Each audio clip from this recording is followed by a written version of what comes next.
It's a jolly time of the year, right before the new year. Ain't no other squad better on this day than the Knicks. We back. Best time of the year, they say it's Christmas. Little kids can't wait to see it's Christmas. New clothes, new toys, mean it's Christmas. You see the Knicks, we back, we on Christmas. It's so pretty when you can see the snowfall. Their red nose, tell them that it's Rudolph. Chestnuts roasting, the Knicks stay roasting. Tell the whole league we hosting. 12 noon, we back, 12 in the 2/5. Biggest tree in the world filled with presents. Little kids, they checking off their wish list. Ho, ho, ho, we celebrating this Christmas. Jingle bell, first game playing in the garden. Tell Santa we got the whole league watching. Right before we celebrate the new year. James Dolan crossing with the reindeers. Parker decks, they filled with no room garage. When it comes to the flow, this here's eggnog. Best believe your boy, yeah, I'm on my job. Celebrate your Christmas with the Knicks squad. The best place in the world, that bag stay shopping. I AD my wrist so you can keep watching. Shopping sprees all over, this is Times Square. Then it's back to the game at Madison Square. Best time of the year, they say it's Christmas. Little kids can't wait to see it's Christmas. New clothes, new toys, mean it's Christmas. You see the Knicks, we back, we on Christmas. It's so pretty when you can see the snowfall. Their red nose, tell them that it's Rudolph. Chestnuts roasting, the Knicks stay roasting. Tell the whole league we hosting. Back on Christmas, J Boogie predicted this. You can't say St. Nicholas without nicking it. The Knicks on Christmas should be ubiquitous, so shout out if you've been with us, sitting through the interim. Feels like we meant to win, now that we got tips with us. Potential is limitless, skips go down the chimney. Try to put the Grinch on me, pinch me but I'm not dreaming. It's a new reality, New York is in the top seating. Seasons, greetings, Eastern Conference. Defense, the Gardens, rockin'. Best fans in the game, we don't do the home away split. Catch me at the Staples, baby, I make the sleigh live. 8 gifts, pulling up in the Cambridgers. About to lace the garden with a pack of Frankincense and myrrh. Can't resist the urge, Knicks set new squad. Time to burn the competition, sitting by the U-Law. Best time of the year, they say it's Christmas. Little kids can't wait to see it's Christmas. New clothes, new toys, mean it's Christmas. You see the Knicks, we back, we on Christmas. It's so pretty when you can see the snowfall. Their red nose, tell them that it's Rudolph. Chestnuts roasting, the Knicks stay roasting. Tell the whole league we hosting. Something wrong with your TV screen. If that orange and blue ain't playing on that red and that green. Favorite players, yeah, but Knicks, they forever the team. Shout out the upstairs, trying to play chess with the team going forward. They're making sure the squad is in order. They know we hated on by all opposing reporters. It's torture. New Yorkers, we built for fourth quarters. Show up to the court or prepare for a slaughter. They wanna hate on the Knicks, tell me what that's doing. Get that stuff out of here, shout out to Pat Ewing. 12 noon jump ball, just know we enemies. We trying to bring home the gold back from the 70s. Oh yeah, we back on Christmas, oh no, can it be? Only us Knicks fans know the whole New York energy. If you ain't know what type of tension this is, Knicks Nation, we'll see y'all on Christmas. Best time of the year, they say it's Christmas. Little kids can't wait to see it's Christmas. New clothes, new toys, mean it's Christmas. You see the Knicks, we back, we on Christmas. It's so pretty when you can see the snowfall. Their red nose, tell them that it's Rudolph. Chestnuts roasting, the Knicks stay roasting. Tell the whole league we hosting.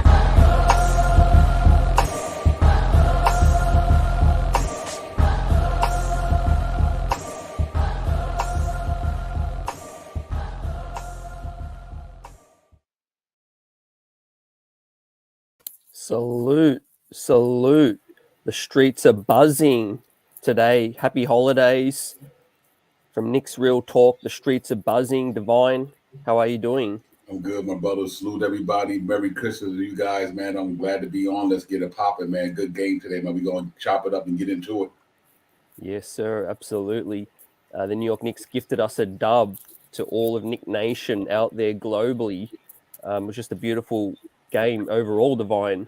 From the court, the new drip, Kemba Walker triple-double, heroes abound. Hey, like we said yesterday, we just shook off all the issues and they came out, as a unit tonight and just played like it. Yeah, real cool. Salute to the chat. Salute everybody watching out there, man. I hope y'all had a great Christmas day. We'll feel with a lot of joy and all that good stuff, man. You got to hang out with your friends, your family. Watch a little basketball here and there, man. What a great game. The way we want to see them guys play all year long. And then, Obi Toppin put the bow on top of the president with that last dunk at the end of the game. So it was just all fire all around, man. Julius Randle played like the old Julius Randle. Fournier had a little thing popping. RJ, you expected him to be a little rusty CT because he hadn't been practicing in a while. But they were dropping hammers and threes all over the place today, and the defense was there today. That was a real good win for us. Yep, absolutely, facts. Obviously, Kemba Walker continues on his tear since coming back into the rotation.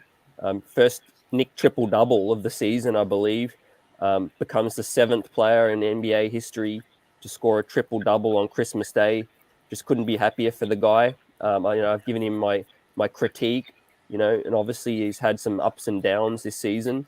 But you just got to be happy for the person themselves. The Kemba Walker, he handled it like a professional, and what he's doing now is actually helping us win.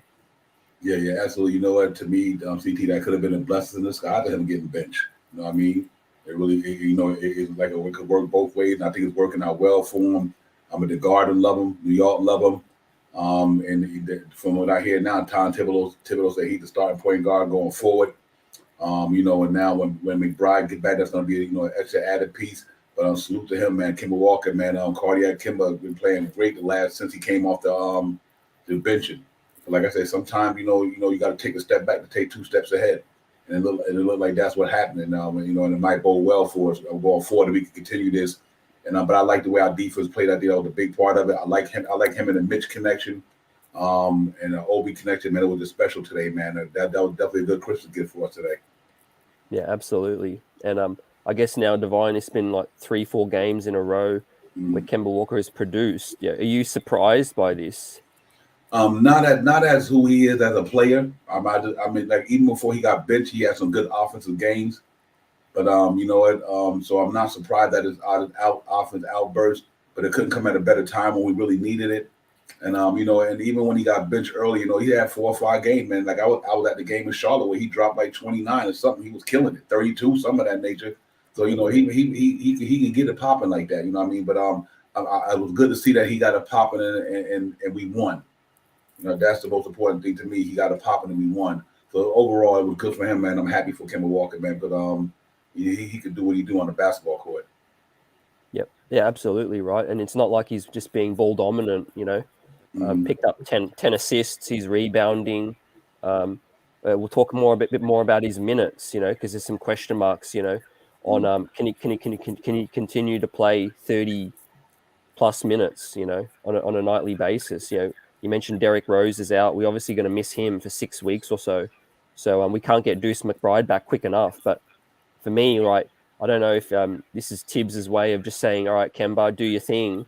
But yeah, playing 35 odd minutes, that's a lot for me. Yeah. I do think that is because of the players that's out. I think as Quickly was in there today. If Quickly wasn't protocol, he probably could have took over some of the duties. I really think that it's more about right now, CT, that we needed a win. You know what I mean? And I really think that he said, listen, I got to roll with my horses, man. We got to break this losing streak. And if I got to play these guys tonight, 35 minutes tonight, but think about it, man. He ain't played a long time. He ain't played like a long, he was off almost 2 weeks. So I'm hoping that it's because that with McBride not there, Derrick Rose not there, Quickly wasn't there. And he just had to do it because he had to use them like he had to use them because we've been down so many men the last week or two that he just got to play them guys the minutes until we get them guys back. But I know when them other guys come back, he wouldn't have to do that though. I'm quite sure of that. To be honest with you. Yep. Yeah, no, great take. Yeah, good point. That's spot on. We needed the win, and you just got to play the soldiers that are available. Mm-hmm. And let's quickly touch on some history that was made. Like KJ says, the Knicks' second most threes made in franchise history tonight, with 20. We obviously beat that record earlier this year, and we tied, for the second most tonight. Great to see, the 3-point shot go down. Divine, Julius Randle wasn't hesitating. He was just letting it fly. He shot well. Quentin Grimes, we'll get into him. When you shoot 23s, you got a very good chance of winning. Yeah, real talk. I think it was bombs away today. It's like, man, them cats was bombed away. They were dropping them joints from all over the Garden. I was like, yo, Emma Fournier coming off a fast break, knocking him down. Kimber was finding him in the right spot. Julius was just, he was in his bag today, man. He was like, listen, he had the braids on today. He got the hairs braided. and he went berserk. You know what I mean? He had the braids in the day. Julius Randle was lighting it up. Quentin Grimes, what can I say? H2O.2, like my man would say. Soulfinger, he was getting it today, man. I mean, that it's impressive, man. I liked it. What I say, that Obi Topper hit one. It was good to see, man. RJ Barrett had a couple, and even though he was in the just got out of the protocol, you'd expect him to have a good game because he was rusty, but he still played aggressive. You know what I mean? So you would take that, and even Todd to Father Time knock one down. You know what I mean? So it was good, brother. It was crazy, man. It was awesome today. CT, real talk. Facts, right? Hey, that's the strength of this team. We do have shooters, right? We just got to not hesitate. You got Kemba Walker, Burks, Grimes, Randall. Randall with the braids, you mentioned that. Maybe we got 2021 early last season Randall tonight. Man, he was just stroking it. Wasn't hesitating, wasn't thinking. They gave him space. They're sagging off of him because the scouting report is changing. Julius is stinking it up from three, so sag off. Hopefully that gets him going. And another piece of history tonight, Quentin Grimes becomes the first rookie for the New York Knicks to hit 5 threes, plus threes in consecutive games. So salute to the young man. Yeah, you know what? They got to get, you know what? He here. Ain't we here? He here. You know what I mean? He got to be in that rotation, bro. Oh, man. He got to be in that rotation. Ain't no ifs and buts about it. I don't care how many guys come back. You cannot take Quentin Grimes out that lineup. His defense is special. His offense is special. And I like the way he put the ball on the floor. And, I think one of them, I might have been like he knew he blamed on himself about the turnover. But I like to see he was aggressive going to that hole today as well. He doesn't settle for the threes. He tried to get in that lane. He's a special young player, man. That boy got a stroke for days. I mean, he really do got an Allen Houston stroke to me. So I mean, you know what? Let's hope that's the start of something. Because before he went in the protocol, the man knocked down 27 points, 7 threes, came back today and knocked down 5 in 2 games. The man got like what 12 threes or something like that. That's impressive. So it really is. Yeah, and the first game he hit 7 threes. Is the game before he went off with the COVID protocol. 7 threes, 5 tonight. I love that he doesn't hesitate. He's got a shot release that's so quick, Divine. Yes. Sniper, bro. I'm a sniper. I mean, this was truly to me, it was just special to see it, man. Like I said, even Alex Burks was knocking him down at a timely fashion. Grimes knocking him down. Them cats was I'm sitting in that chair like, okay, this is the team that we thought we were going to see from a 3-point perspective anyway. At the beginning of the year, we all talked about like they got some lethal 3-point shooters, and this showed. Can you imagine when Quickly and Grimes was there? I mean, Quickly and McBride was in the building tonight. There you go, Pud. Nice guy, Alan Grimes. I ain't even mad at you, brother. Real talk. That's a good one, Pud. Nice. That's 2.0 right there, man. I'm loving that dude. I mean, he you know what? He played with a swag too. He got a swag to him, man. I mean, he's a tough dude, man. I was watching him. He was playing defense. Against the sideline, he was like, yeah. So it was nice to see CT. That was a good look from that young man. I hope he keep moving forward. He keep doing what he's doing. I think we're going to be all right. Facts. You know what he does? He spaces the floor. He's a floor spacer, right? He only needs a second to get it off.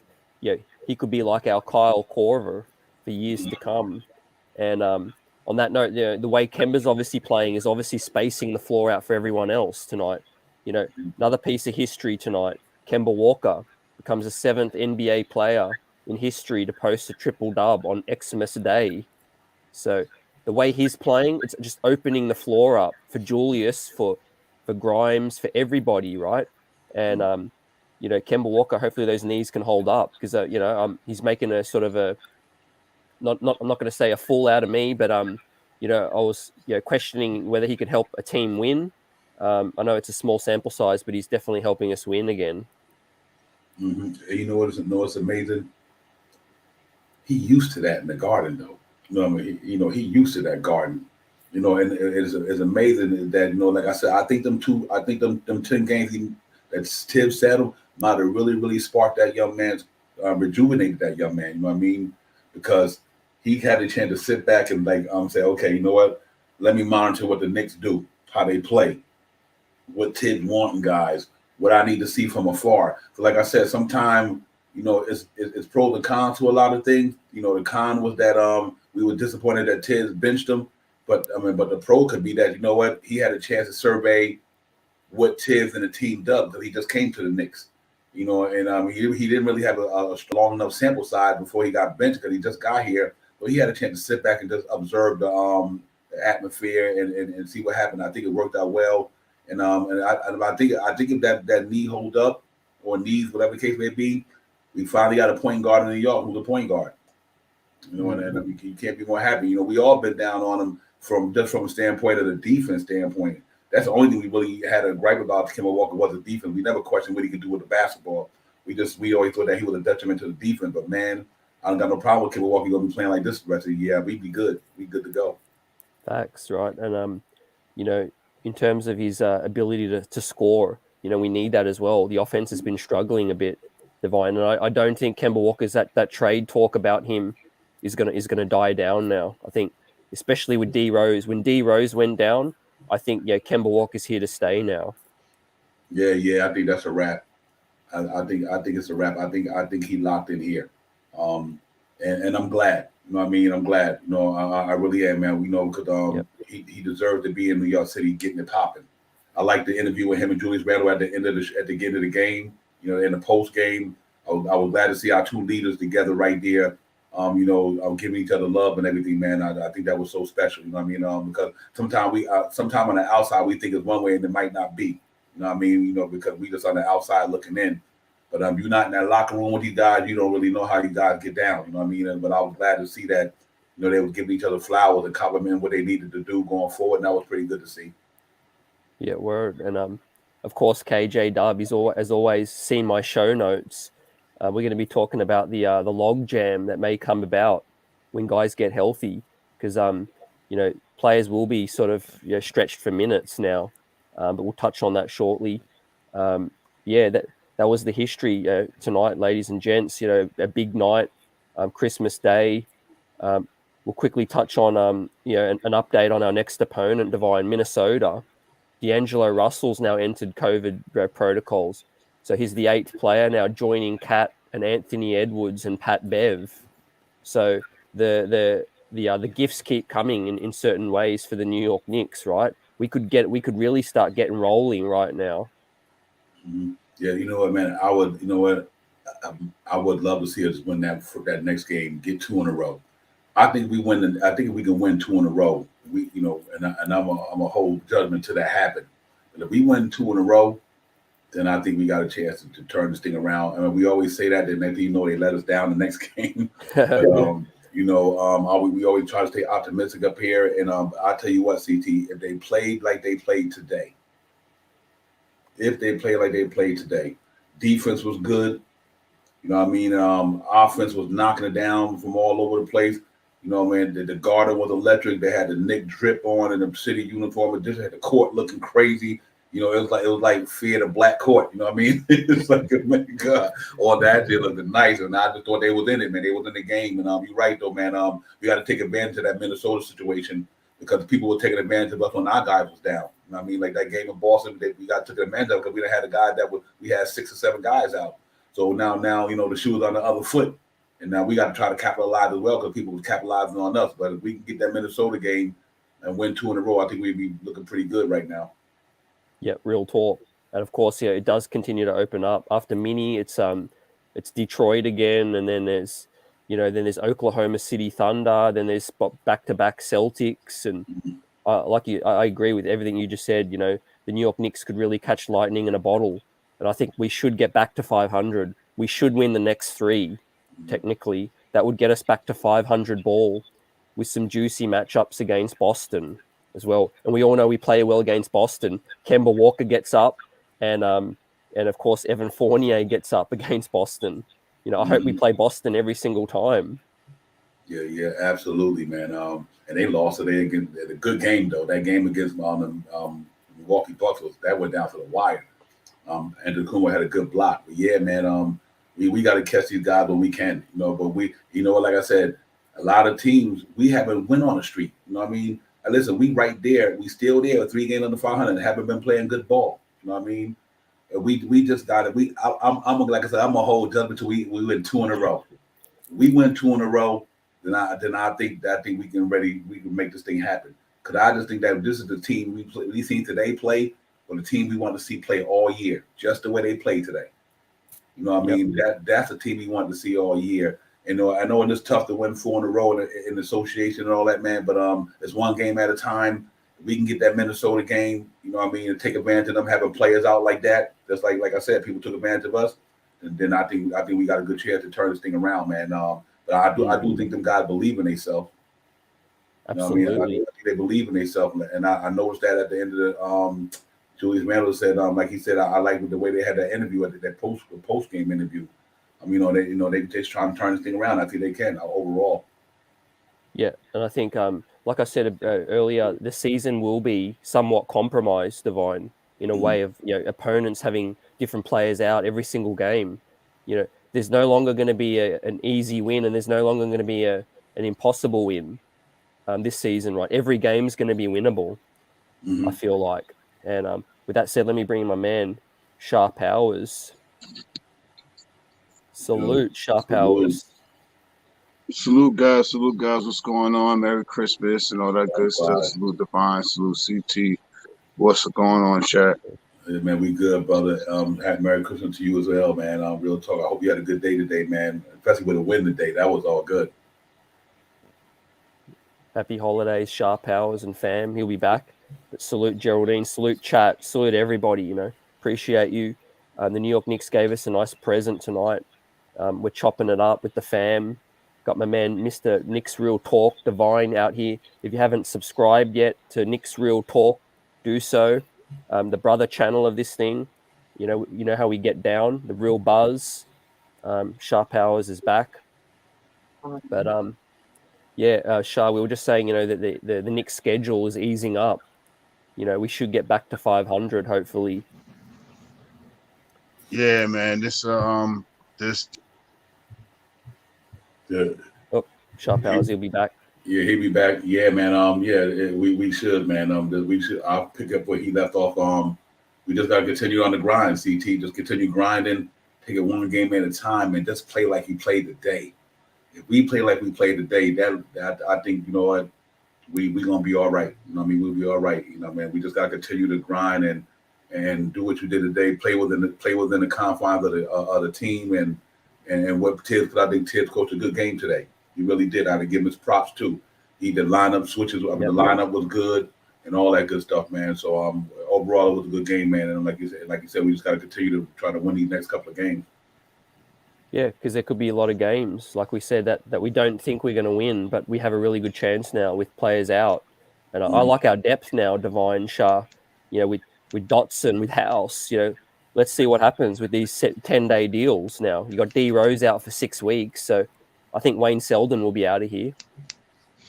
Yeah, it was a great game today, man. I watched it when I was a little bit while I was at work and stuff like that. So I just can't believe how Kemba has changed his game around over these last couple of games, man. And I'm just happy that we got a good win out of it the other night and a good win out of it tonight. A good win out of it tonight. Some great games that he played in the last couple of games. Let's get it. Yeah, Divine, we need to play with this sort of intensity, like it's a big occasion every time. Because I think the team's capable of playing solid D, like tonight. Tonight, the occasion, I think they just got them all amped. But if we played like this against Washington, we would have won that game. Yeah, real talk. It was amazing. You're right, CT. That we just got to bring that defense like that, because if that offense start coming around like that, and we just add that defense and that grit to us, we gonna be talking about a different Knicks. If they get on the street, all the Tibbs noise to stop, all the Randall noise to stop. Winning cures everything. Winning cures everything. You know what I mean? And we just got to start winning, and we forget about all the bad things that happened to this team over the last 20 games, and we get back to the basics, man. And I think we did that tonight. The Garden was electric. Like I said, Obi Toppin, you can't talk enough about that young man, and he going to be special, bro. I'm serious. Yeah. He going to be special. You know what I mean? He just got to continue growing his game, try to get that three ball up to 30, the league average. If Obi Toppin get that three ball up the league average, it's game over. Oh, it's It's a game wrap. over. It's game over. So I'm hoping that he can continue with maturation and just keep moving forward. It's a long season. You know, he's still new to the league. It's his second year in the league, a year and a half. Basically, he ain't even been through a year and a half of basketball yet. But you know what? I think if he can keep doing what he's doing, man, and just bringing that energy with him and Grimes and Quickly, Bride, all these young boys get in there and help produce with these veterans. And I was happy for Fournier today. You know, I think he finally had a really decent plus game. You know, he had a decent plus game tonight, man. And if he could continue doing that, we good. I think we good to go. Word, yeah, heroes abound. Let's take our grades now and give everybody their flowers, you know, because I got a feeling there's some A's they're going to be handed out tonight. Mm-hmm. So Divine, where do you want to start? Hey man, let's talk with the team captain, the leader, Julius Randle, A+, brother. A+. He was in his bag today. I mean, 9 for 15, 6 threes, 12 rebounds. I mean, yeah, he was getting it. You know what I mean? You know, he had 3 turnovers, which is a little under that what he normally gets, so that was good. Plus 21, he definitely get an A+ for me today, man. He showed up today at the matinee. Yep, A++. Wasn't hesitating, hitting the 3, 6 of 9, crazy numbers. 12 boards, 3 assists, 1 steal. Was a whopping plus 21. Put up the points as well. I mean, what can you say? Sharp hours, yeah, A++ for me. Yeah, I definitely got to give him an A+.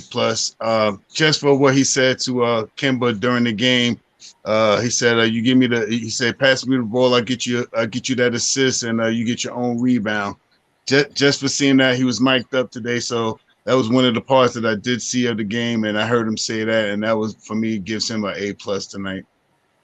Yep, yeah, great point. I missed that interview, but I'm seeing a lot of images, Divine, about the players sort of looking close together and tighter, and just enjoying the occasion today.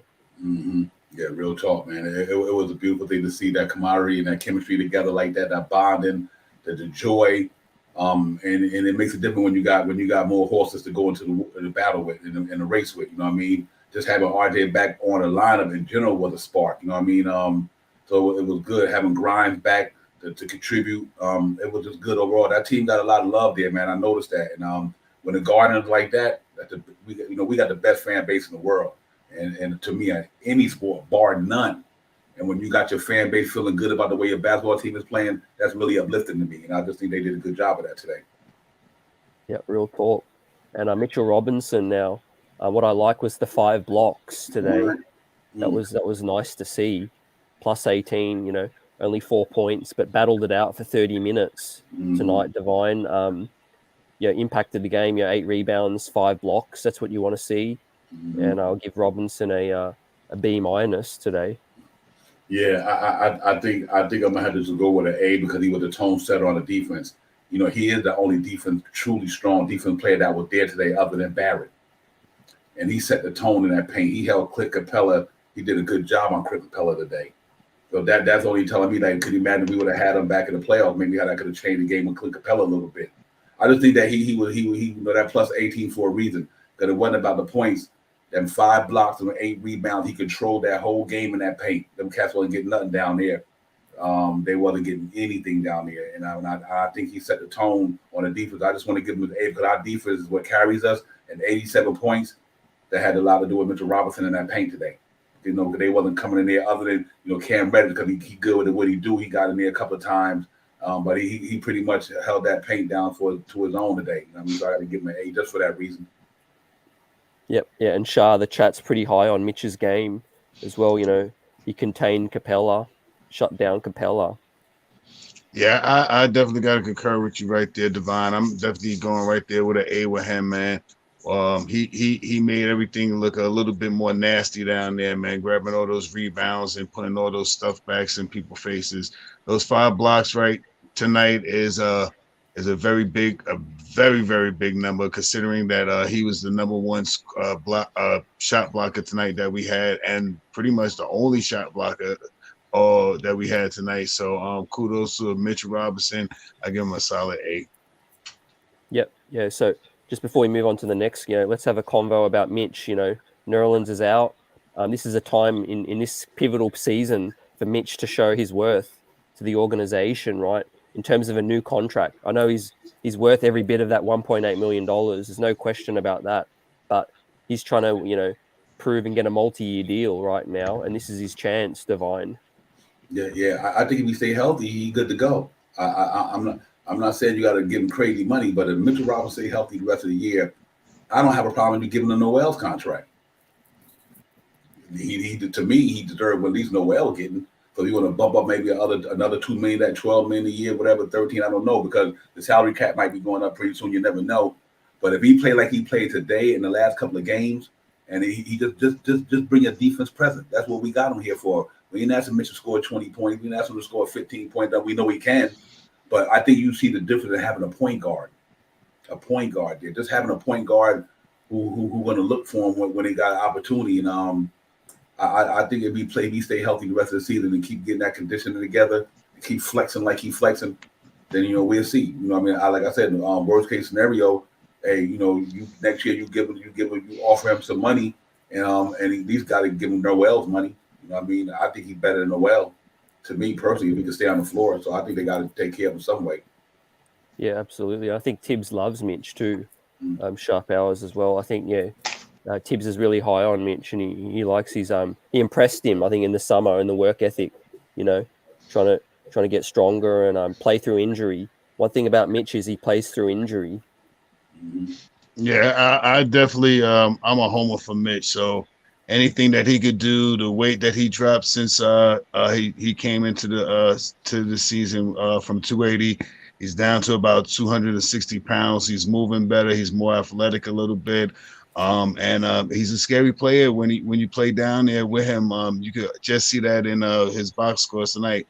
5 blocks is a major thing to do in a game that he only played about 30 minutes. So big ups to Mitchell Robinson, man. I hope to see more out of him this year. He was one of the players that I had to say that I had high hopes for this year, and he's starting to run himself into a condition. So I'm with 100% whatever Mitchell Robinson want to do. Yeah, real talk. You mentioned that word conditioning.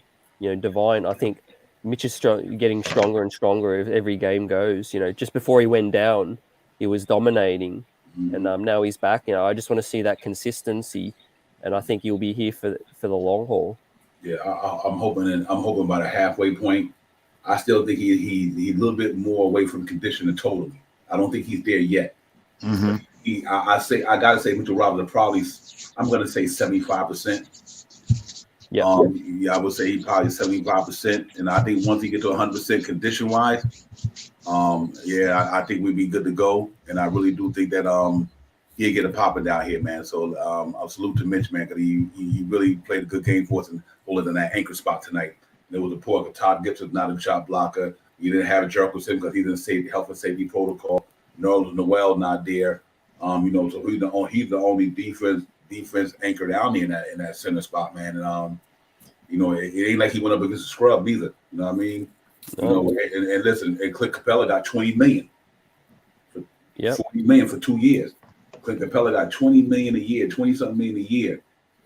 So what do that tell you? If Mitch keep playing his game and progressing and keep moving forward, and he stay healthy, I think moving forward he could be a part of this. Him, Julius Randle, R.J. Barrett, and all them young boys, and they could be a part of this thing, man. I mean, I love what they got going on if he can stay healthy. Yeah, and there was always that talk, Sharp Hours, about Mitch, missing the Atlanta playoff series last season, right? And what could have been and what kind of impact he would have had. It's just beautiful to see him, play well against Capella. Yeah, coulda, shoulda, woulda. I wish we would have had him in that playoff, those playoff games that we had against Atlanta. Might have changed the whole perspective of the game. But you never know. But I know the way he played tonight, if we could have got something like the way he played tonight and those games that we played against Atlanta, I think the outcome would have been a little different. Mm-hmm. Yep, real talk. All right, let's back to the grades, and none other than Kemba Walker, Bronx native, in 40 minutes. That has to be a season high, I think. in minutes. 10 points, 12 assists, 10 boards, plus 19, impacted winning tonight for the second game in a row. Kemba Walker just had it flowing. The offense looks different, right? Julius is, obviously just letting Kemba Walker take over when he's hot. Divine and, AAA battery today. Yeah, he get it, man. You got to, we've been cramming for a point guard for a minute, and I'm glad he got us. So yes, indeed, I'm with all y'all, AAA brother. You know what? We didn't need him to score a lot. Them 10 assists is scoring to me. So he might have had 10 points. To me, he really had 20 and more because he had 10 assists. You know what I mean? So he controlled the game, the rebound at the guard spot, man. Yeah, it was good to see, man. When the last time you seen the Knicks have a plus like that in the starting lineup? Mm. You know what I mean? You ain't seen that all year, bro. So that's why I said he can get a AAA from me all day. Yep. Sharp hours, Kemba Walker. What a story this season's turning out to be in terms of being completely banished from the team, rotation, to then come back and doing this. I mean, this is garnering national attention now. Yeah, whatever happens with Kemba Walker for the rest of this year to the trade deadline, these games will be something that will be memorable. Tonight, he has a triple-double. I think he's one of 7 players that have had a triple-double on Christmas, and one big player for the New York Knicks to have a triple-double as in a Knick uniform. Plus 19 tonight. I mean, what can you say about him tonight, man? 10 points, 10 rebounds, 12 assists. He definitely gets a double. He definitely gets an A++. Yeah, Divine, just to do it on this big stage, right? Bronx native, growing up a New York Knick, in the city, being able to just do this on Christmas Day, it was just special for me as a fan, but super special for him. He looked so happy after that. Yeah, absolutely, he did, man. It's a joy. We've been down. We've been a little bit of the Debbie down on Kemba Walker the last couple of games. I'm talking about just from a defensive standpoint. But I love the way we need a guard like that in New York City. I'm being honest with you. You know what I mean? If he's gonna continue to do what he's doing right now, and I just think we got a good problem between him, McBride, and Derrick Rose. I can't wait till next week when McBride get back. You know what I mean? Yeah. I just think you could relieve Kemba Walker, you could spell him a little bit. You could slide Commander quickly over there when he need to take a break. But I get it why he played 40 minutes a day. That's why that AAA is well deserved. But we haven't had a point guard like this in years. In years, you know what I mean? And finally have one to contribute the way he contributed, sparking his team the way he's sparking them. Let's just hope he can stay healthy.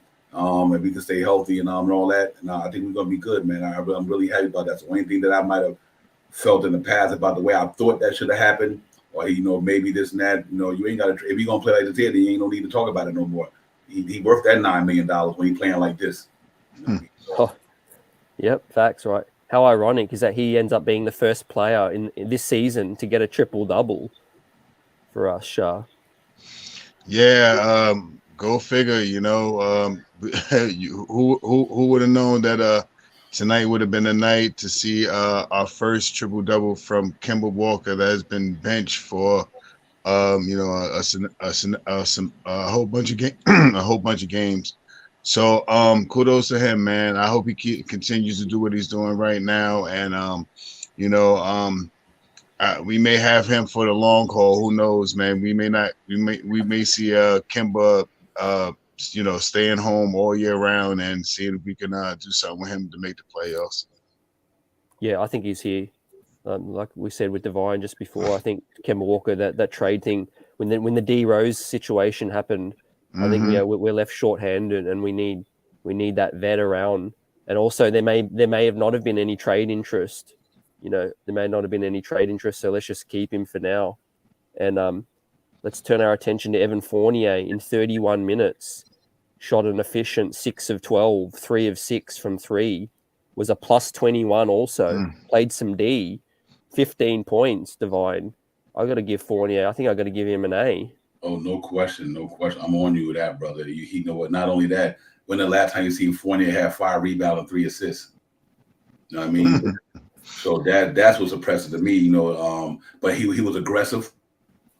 He was showing a skill set today. You know what I mean? I like to see him get to the foul line a little more. But for the night anyway, he definitely get an A from me, man. It's one of the better games I've seen Fournier play all year. That it's not so much always about the scoring; it's the little other things that you do. You know what I mean? And the reason why he was a plus 21 because he played a little bit of deep defense today. You know what I mean? So yeah, good game. Evan Fournier, happy for him. Stayed locked in, stayed with it. And what I like what Tibbs did too, Tibbs didn't keep him in there long. A lot of time he let him sit for a while, let Grimes get it popping. You know, that's why I thought Tibbs did a good job today because even though Fournier was scoring a little bit, when Grimes was moving, playing good defense, he let Fournier sit a little longer. And I think that's a good thing. And we got to remember that's a difference that tonight CT shot that the reason why Kemba Walker had to play 40 minutes, he didn't. We had a guy that could to give Fournier some relief. You know what I mean? And we didn't have a guy who can give Kemba relief. You know, that's why they had to do that. You know, you kind of can use Alex Burks, but then that would have left less empty at the three, let you would have used House or some of them guys. But yeah, Kimberly definitely get before he didn't get an A today, man. Good job by him. Yeah, and that might have just raised his trade value. He is one player that I do hope raises his trade value because the 3-year guaranteed deal is going to be tougher to move, right? If he's playing more like he was 2 games ago, that's going to be tough to move. But tonight, if we get more of this, I still think they might look to move him, Shah. Yeah, I mean, something can happen, things can happen and stuff like that. Who knows what happens in the upcoming days? We're going through the new year and we see what happens. But the one thing that I can say about right now about Kemba is we can't wait to Deuce gets back gets back in the court. It probably Deuce didn't play today, did he?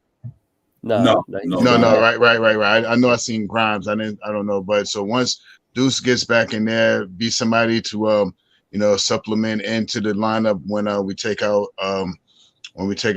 Kemba, and it'll be something to be looked forward to.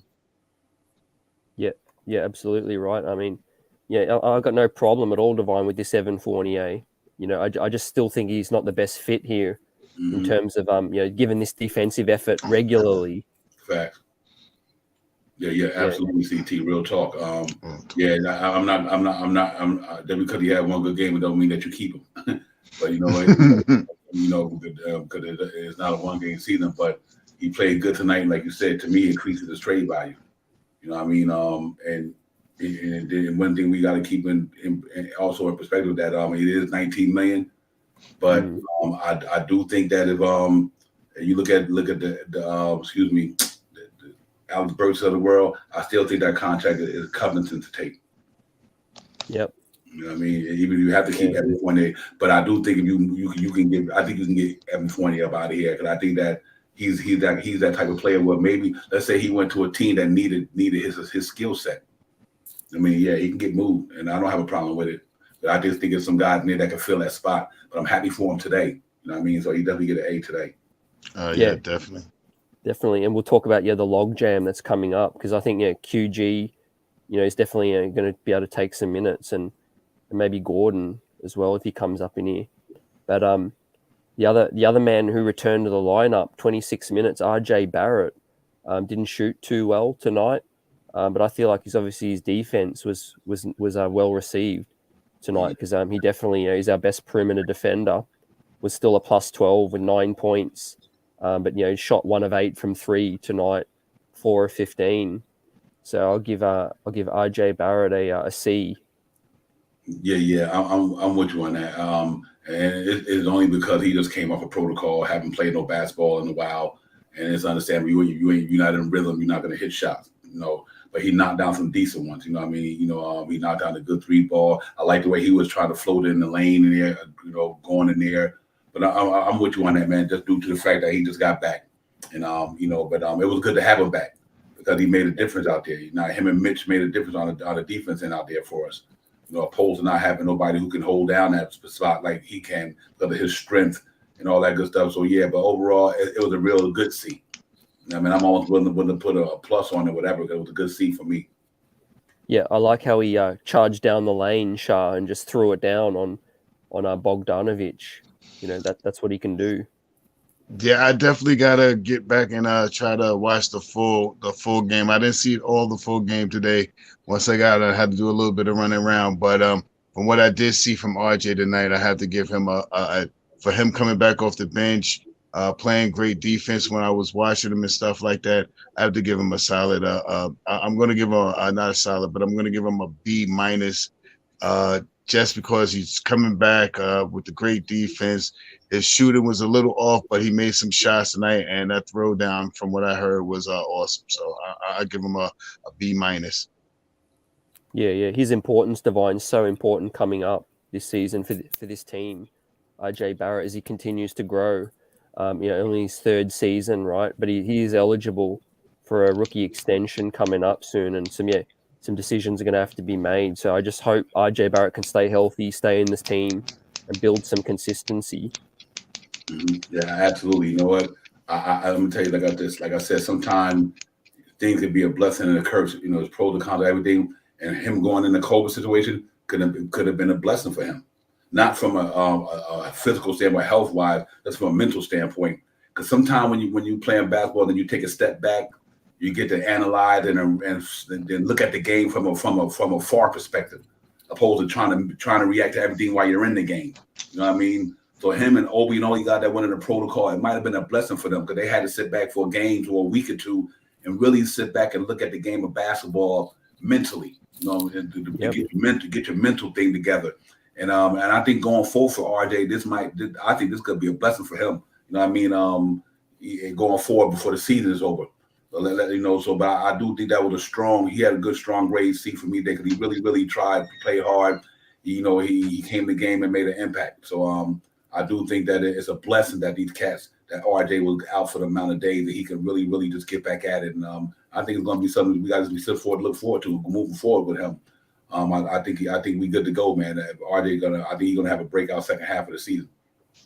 Yeah, well, I can see that too, Shah. And I think the shooting was obviously a part of being out for a little while, but I think like Divine said, the break will do RJ Barrett really well, I think. Yeah, this like you said, some things happen for a reason, and this may get him a little bit more energized, get him a little bit more focused, and starting to get that ball in the hoop a little bit more.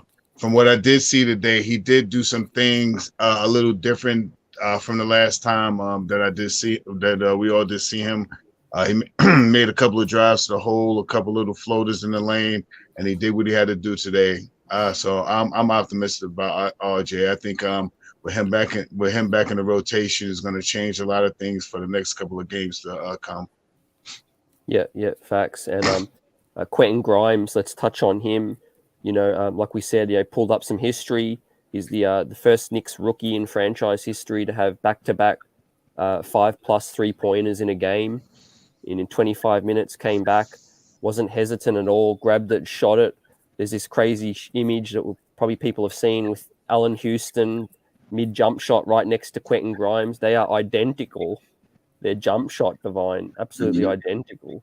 For real, that's Allen Houston 2.0, brother. Yeah, he definitely get an A for me today. I mean, you look at his numbers across the board: 2 steals, 2 assists, 2 rebounds. 5 for 14. I'm a man. You know what I mean? That's efficient right there. I mean, it's really efficient. And I like Quentin Grimes' low key swag. He got that low key swag where you could tell he got that it in him. I like that dude. That dude got that it in him, and Grimes got that it in them boys, man. And that's real impressive because I seen him on the sideline when he made a defensive play. I think the refs called a foul on him when he grabbed the ball, but he was like, okay, But the way he did it was something about the way he smiled. He made that little smirky face. That boy he got confidence, man. He's a nice player, bro. He's gonna be around for a minute. And like I said, he makes Fournier job easy to move to me. You know what I'm saying?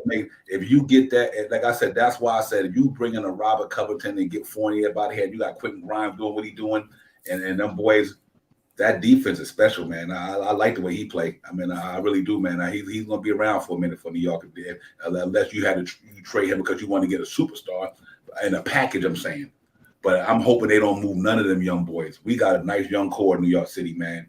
Just give them time to develop, man. You know, Rome wasn't built in one day. Give them young boys some time. They're gonna be special. I really believe that.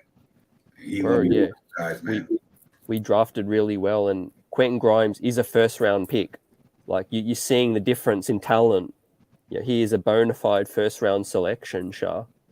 Yes, he is, and big ups to Pudge Knight for putting in the chat. Alan Grimes, I think it was he put that. Yeah. Big up to that, man. I mean, he's a star in the making, man. This guy can really shoot the ball real good. He has aggressive defense to him for the last couple of games that we've seen, and he's going to be a good person to fill this bench up with for at least right now and stuff like that. And like you said, it does make it a little easier to know that we have Grimes in here that could come off the benches and make 15 points to release from Evan Fournier if we need to. So there's a lot of situational things that's getting ready to go down. This COVID thing is holding a lot of these trades back, but we'll see what happens with what goes forward with Grimes in the lineup. Yeah, and he opens up the floor so much, Divine. Like you cannot leave him a second wide open. Otherwise, he just catches and just shoots it. And I think the scouting report, they're probably just not respecting that right yet. But the more minutes he gets, he'll definitely start getting more respect on the scouting. Yeah, real talk. You know, in the CT, the player that was playing a major part in that, and today especially, I got to give that team credit for looking for him. They willing to pass up shots to get that ball to that boy over there. You know what I mean? And I think they know, they probably see that shit in practice all the time. He probably be in practice knocking out 10, 15 in a row. You know what I mean? They were like, so when he on the court, the day they were swinging that ball so pretty today, and I seen some of our major players give up shots to get that ball to swing that one more swing to that corner, get that boy in that corner. He was knocking them too. I was like, that's what I'm talking about. Swing that ball on the perimeter, find an open man, and 9 out of 10 Grimes, he just laying back in that corner, wait for that ball to come to him, and he ain't hesitating either. He just soon as he gets ready to roll with that ball, man. Good look today, man. And good, think about it. The last 2 games, 12 threes, 7 before he went to protocol, and 5 today. Yeah, that's major. That's major, man. It really is. So, let me ask both of you in the chat. Is Quentin Grimes potentially a future starting 3 for us, 2 or 3? Yep. Because I think if he was, let's say 6'7", he would have gone top. He would have gone maybe top 20, top 15 in the draft. Yep. Yeah. Him being him. Yeah. If he was a little bit bigger, we wouldn't have picked him up. He'd have been gone earlier. But I believe, you know what I mean, this could be you know, I said a couple of times before with a Deuce McBride and Grimes and RJ starting with a Mitch and Randall in the backcourt, it's not going to be a shabby team, you know. So we got a lot of things to look forward to in these next couple of years with this guy, and I believe that as a Knick, yeah, I think I can see him as a shooting guard. Yeah, absolutely. Yep. CT, real quick. Even if you move him to 2 and move RJ back to move RJ, keep RJ at the 3. Mm-hmm. See, that's the thing. If you move Fournier, if you can, you swing RJ back to the 3 and put Grimes in there. Yeah, that team gets much better defensively. You know what I mean? That he could cover RJ and Grimes would cover for Kemba Walker. You know what I mean? Mm-hmm. That backcourt don't lose too much defense because Quentin Grimes or RJ can cover for him. You know what I mean? And then along with Randall, then you got Mitch down in the middle. I just think it's a good look for the Knicks. I think that. Sorry, CT. I think they get out a little bit more frequent with him in the front court too as a starter. I think the ball pick up. They'll get a little bit more steals. They'll be able to break out and get a little more easier points in the as the game goes on. Yeah, absolutely. And before we continue, you know, first and foremost, shout out to the chat. You know, happy holidays. We appreciate you. Knicks Real Talk. Streets are buzzing. Appreciate your support and hope you had a beautiful week. You know, it was a good day today with your family and that. Also, we're rocking the Christmas anthem. We back on Christmas. Played it at the start of the show. Played it at the end of the show again. This is a Christmas anthem we'll be played for years to come. Shout out to Jay Boogie, Popper Left, and Cully. They did work on this one. So, yeah, great track. And a salute to you. Yeah, we're breaking down this Christmas Day win against Atlanta, how sweet it was. Let's touch on Obi Toppin. Divine, 14 minutes, 13 points. Yeah, that's microwave-esque. Obi Toppin gets an A+ today from me, brother. I don't care what that -7 say. 14 points, 13 points. Listen, 5 of 8, shot 50% from 3. I love the way he shoot the foul take. He just got one of the. He's shooting that foul take good this year. 4 rebounds, 1 assist. Granted, he didn't have no blocks, but he didn't have no turnovers neither, no steals. I want to see him get a little bit better defensively, but I think he will as time go on. I do think with his athleticism, Obi Toppin should be given at least 2 block shots a game, just off his pure jumping ability. But once he learned how to master that game a little more, I think he's gonna be all right, man. But I'm gonna give him an A+ today. I think Obi played a good game there, and he put the ball on top of the package at the end of the game. That underleg dunk. I thought he did it another one today. I missed it. Yeah, I heard he did another one today. Let me tell you what's so crazy about that. R.J. Barrett's reaction behind him when he dunked. You got to watch R.J. Barrett reaction when he did it was electrifying, bro. I was like, R.J. was skip to the loo on that one. That was a sight. He closed the Barton the way he's supposed to close the garden on Christmas tonight. I got to give him an A+ tonight, man. Real talk. Yeah, right. First game back. I mean, put us on Sports Center again. Shout out. That man's going to win a few dunk contests. You know, I sort of thought he was robbed anyway. Yeah, last year, coulda, shoulda. Knicks get a hard battle where we go. But big up to Obi today. I definitely give. He definitely comes out second game back. Big microwave scoring tonight. I definitely gonna give RJ an A+ tonight, man. I mean, Obi Toppin an A+ tonight. Kudos to him for coming back, staying ready, and getting out there and playing some ball, man. I really got to watch the game again just so I can see that dunk again, man. I heard he did another one with that on the new hard ground, on the new blackout Brook new court tonight with the new jerseys on, doing another between the legs, and he hammered it down. I heard this time instead of throwing it down. So let's get it. Yeah, like Divine said, it'll open up his game so much if that shot starts falling. And tonight he hit one without hesitation. Yep. If he can get it to league average, if he just can get it to league average, if he coming into the summer, that should be one of his main priorities. There's 2 things that I think Obi Toppin could take his game to the next level: is continue working on the footwork, get that 3 ball to drop, and improve your defense. If you do that, we good to go in New York with him. We're ready to rock. So once he starts shooting that ball, Evan Fournier is irrelevant. I just want to see him play more next to Julius, like just wherever you can, sneak him some more minutes, and that's got to be the way, right? Or more at the 3, maybe. Yep. Yeah, I think he can do it, man. I think he can do it, Shaw. I really do think that he his maturation is going to be something special to see. I mean, and like I said, having a point guard makes a difference. Like I said, these guys, and that's why I tell people sometimes you got to look at the overall totality of the thing. Imagine if Mitch and Obi and all these guys had Kemba Walker, like playing like he playing now. Because when he threw that alley-oop and he reverse dunked that joint, I was like, okay, these cats looking for these dudes.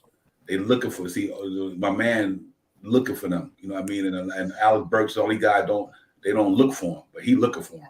And I just think that's nice to see. So I salute to Obi Toppin, man. Just keep getting better, brother. Because I think your freakish athleticism alone. I mean, that boy is freaky athletic. I mean, anybody can do an in-game dunk like that, and got the confidence, CD, the confidence to know that he's not going to foul it. You know what I mean? That's what's impressive to me. Like a lot of guys don't got the heart to do that. To do a windmill dunk in a regular game under the leg, not windmill, but under the game, tomahawk, whatever.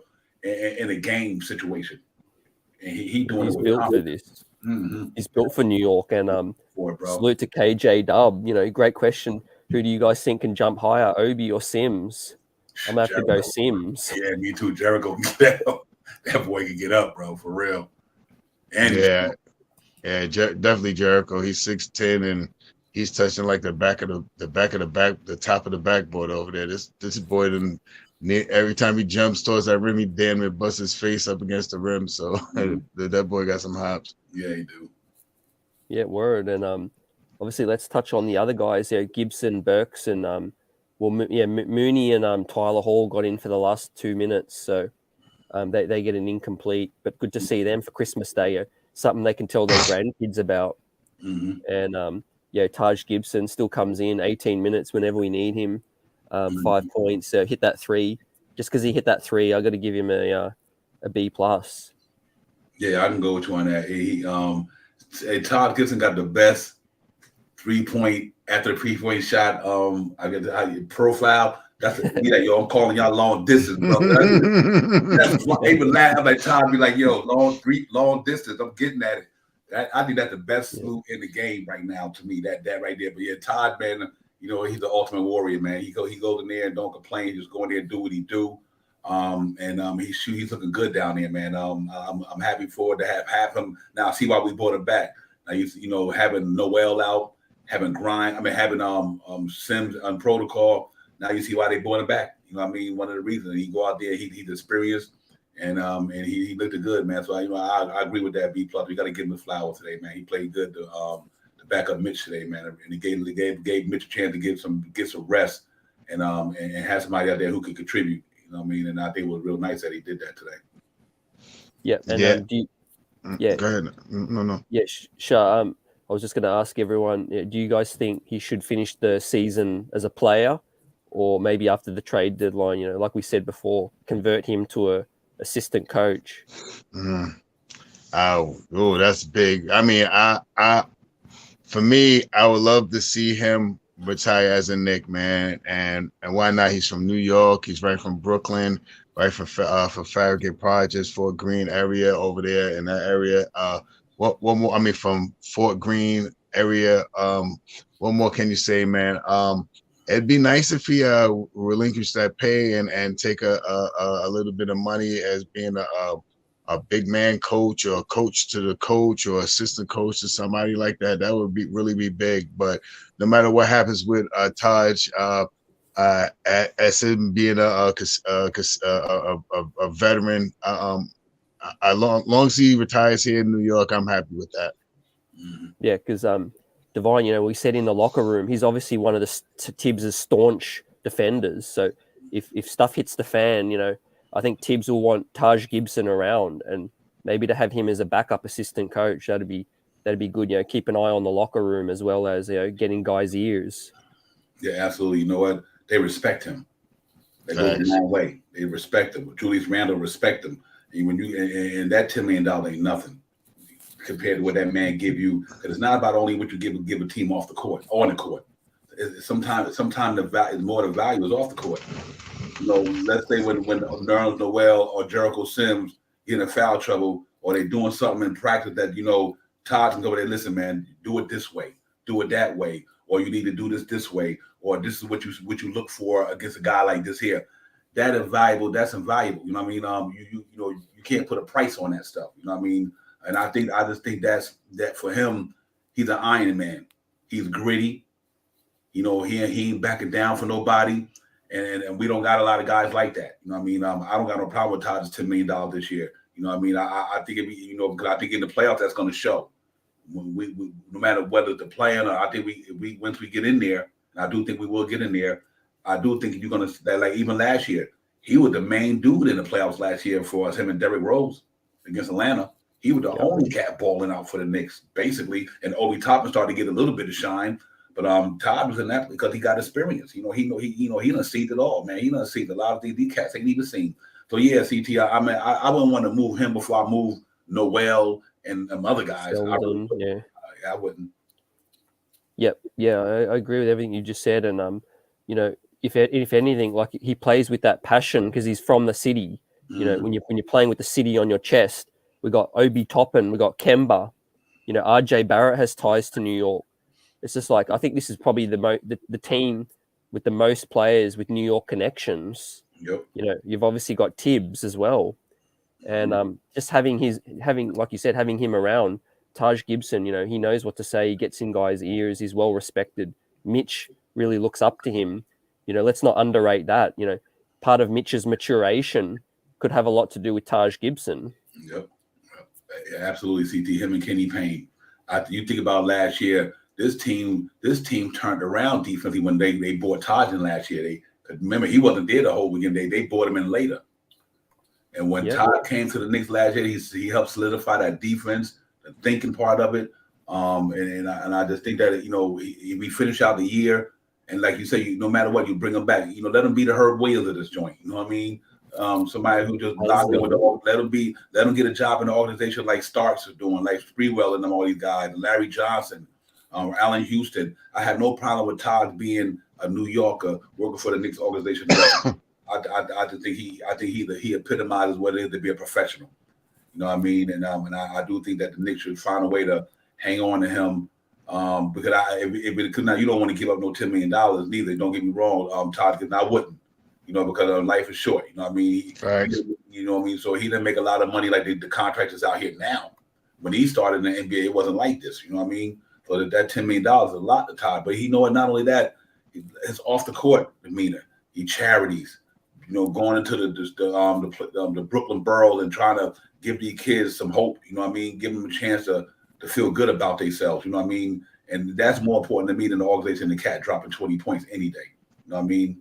And I do think that's as invaluable to have guys who represent the city where you're from come back and give back to the city where you're from. And I just think that's why I think Todd is special in that standpoint, because he can do it on the court and he can do it off the court.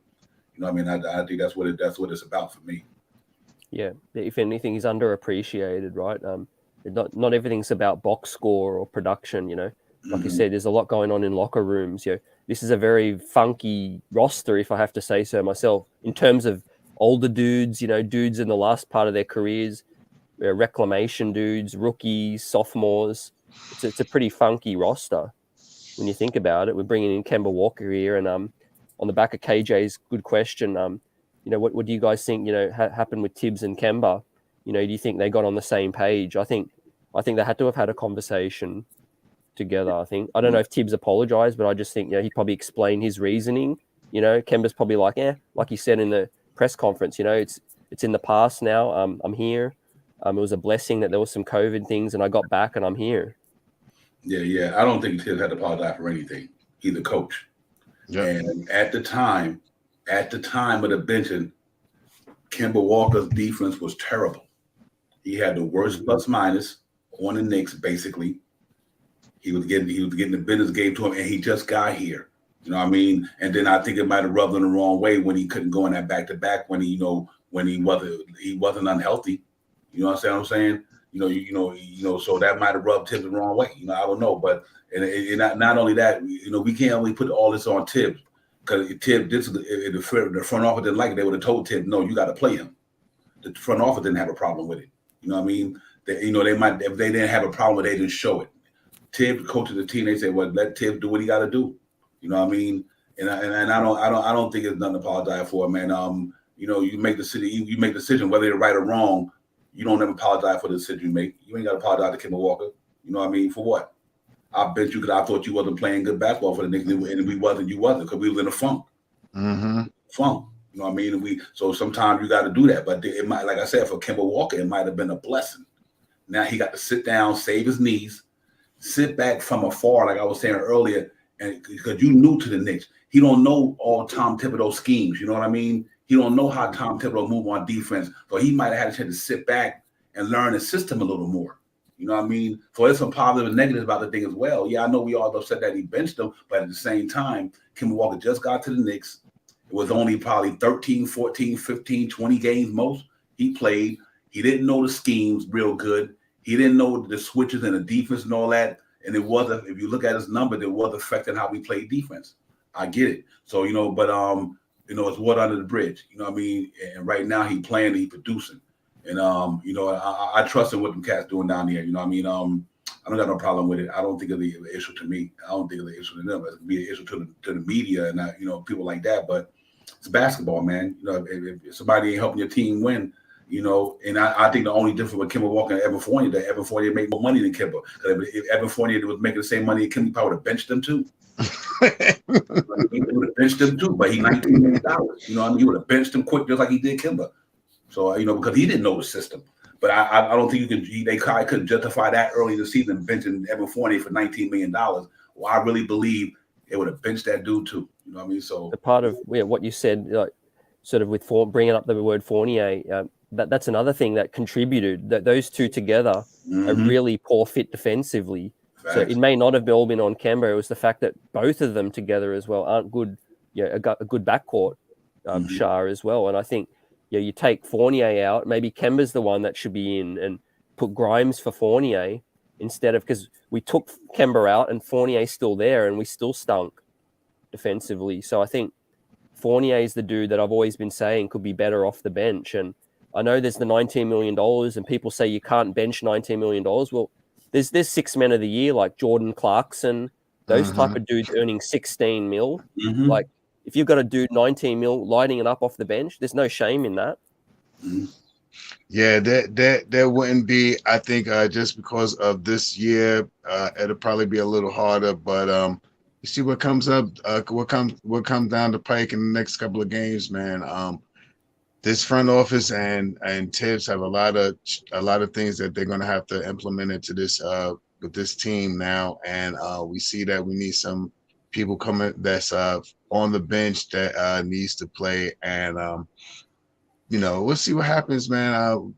Fournier's up. I found out that watching you guys doing the thing with Mark that Fournier is eligible to be traded now. So you never know what's going to come down that pipeline. Next couple of games, we still got about a little bit over a month.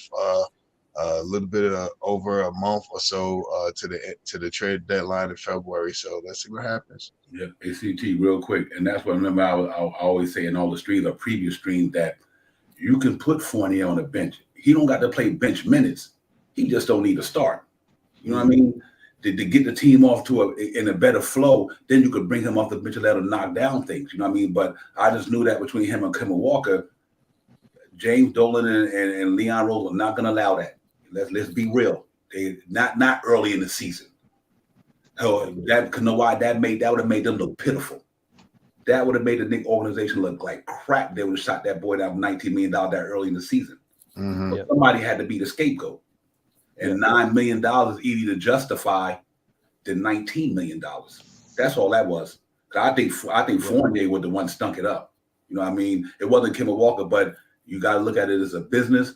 And you're not going to let Leon Rose and James Dolan and Scott Payton look like a fool benching $19 million that early in the season. They ain't going to do that. And so that's the reason why I said Evan Fournier can come off the bench, light it up with the second unit and move RJ to the 3 and put Grimes in there. That would probably be the solution to me.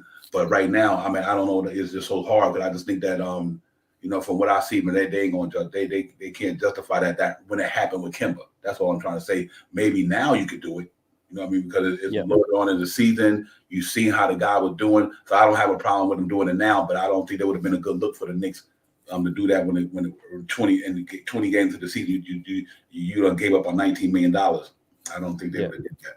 Yeah, you always that's definitely a good point. You always follow the money in terms of how decisions are made as well. I agree. And with that said, Fournier, I do believe he will be a trade candidate because that just in terms of the logjam we have now with Grimes looking like he's ready, I think Fournier being traded is just the easiest thing. They don't have to worry about their mistake looking so bad. If there's a trade offer out there, you can get Eric Gordon or you can get Terrence Ross or something. I think they might explore that avenue, but we'll talk about that more shortly. Let's just touch on Alec Burks. He went back to his traditional role off the bench as well. Here's another potential trade candidate coming up, that teams will want.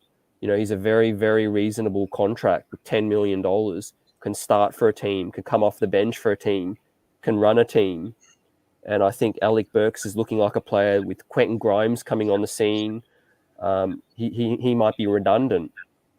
He might be redundant coming out here. Absolutely, CT. You know what's crazy? Evan Fournier and Alex Burks, $30 million, bro. $29 million. You can move them two dudes for one dude. You can move them cat for a $30 million a year player. You know what I mean? And we got to watch out because that's very interesting. Them two dudes. That's why I keep bringing up the Portland thing because Robert Covington made $12 million. Burks made $10 million. You know what I mean? That's good math. Ooh, absolutely, man. You know, and with the emergence of Grimes, that's an easy deal right there for me. You move Alex Burks for somebody like Robert Covington and I think that team gets much better defensively, and he can knock down 3 balls. Or like you said, even Fournier and Eric Gordon or whatever the case may go, but 2 of them guys for $30 million, man. You could throw them 2 in a deal with 2 or 3 picks to get somebody who you might really want if it's possible. So it's a good deal. I think we could wrangle picks out of some teams if they just wanted Burks. Mm-hmm. There's going to be a lot of contenders that would love that off their bench or, fill in for a spot if there's more injuries coming up. Where the Warriors were very high on him when they didn't want to lose him, and the Philly were also very high on him. He's a good character room guy. He's a quiet guy. I think, Alec Burks, watch out for him as a trade candidate, and we'll pose that question in a mark. If we get him on, towards the trade period. But KJ Dub firing more questions at us. Peace, salute. What do you guys think should be the starting lineup? For me, the best 5 players that I trust. I'm starting to trust Quentin Grimes a lot more with RJ Barrett and now Kemba. Kemba can be that scorer that Fournier that you lose out of Fournier, and then you bring in Grimes. So that's mine. Yeah. I go Kemba Walker. Now let Shaq go real quick. I go Kemba Walker, Quentin Grimes, RJ Barrett, Julius Randle, and Mitchell Robinson. Yeah, that's a solidified 5 right there for me. I concur. I'm with that. I'm with those 5 right there. And like both like you both just said, you put Fournier and you put Burks together. That's almost $30 million, man. It's something out there, $30 million. $30 million plus all these first round picks that we got and all these second round picks. We should be able to get something out if we look to move both of them individually, or if we put them together in the package, we should be able to move those guys and bring something back here real nice. Yep. Real talk. I think we're going to be so active in certain trades just because we have the flexibility, Divine chat. We have, think about this. Ben Simmons has not even been traded yet. That's crazy. Who would have thought it would lasted to the 32nd game, almost halfway through the season, and Philadelphia is still holding on to Ben Simmons? I don't know where they are in the standings, but they're not doing good. So, man, CT, that's a good trade for them. I think because you know why? Fournier and Alec Burks will help Philly. You know what I mean? Because you're going to have to give us some other player. But you got to remember, Philadelphia trying to go to the playoffs. They're not trying to rebuild. They might not be looking for a bunch of lunch. They're going to need veteran players who can get to help them in the playoffs. So it's not like you got to send out a bunch of young players in that deal. You might have to send out a plethora of draft picks. But I do think that to equal that contract, you tell me Evan Fournier and Alec Burks will not help Philly right now? Easy. Yeah. Easy they help them dudes. You know what I mean? With that shooting they can do with that, and what the good thing about Fournier and Alec Burks, they know how to put the ball on the floor. You know what I mean? Now with Embiid down there, you stretch the floor, and you got Alec Burks or Fournier who can knock down joints like that. That'll bode well for Philly. You have guys they down we don't want it to be like that because they're in our conference, but man, I ain't gonna lie to you. You get Ben Simmons for them 2 and some picks, I would do it.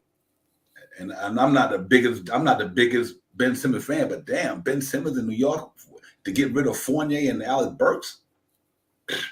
Come on, man. I think it's going to take a bit more than that, but I think in a 3, you're on the right track in terms of a 3-team deal. Mm-hmm. With all these pieces we have easily tradable deals without lots of years on them. We have lots of picks. We have lots of roster spots we can create. We're a dream for any team trying to make a big deal to let us get involved in a 3-way. But it'd be interesting to see whether we do go more aggressive for Ben Simmons because Daryl Morey must be a hard bargainer because they have literally he's holding them ransom and they're underachieving. They got this star on the sidelines that can't even play a game we're almost halfway through the season and there's still no news, no nothing about it.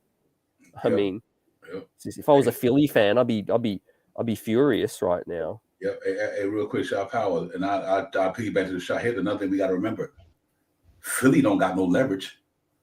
See, they gonna have to get what they can get. You know what I mean? It ain't like they in the driver's seat with this deal neither. They mess around, don't trade him, don't get nothing. You know what I mean? So it ain't like they in the driver's seat. He don't want to be there. He forcing again. So you got $30 million sitting there. He don't want to play.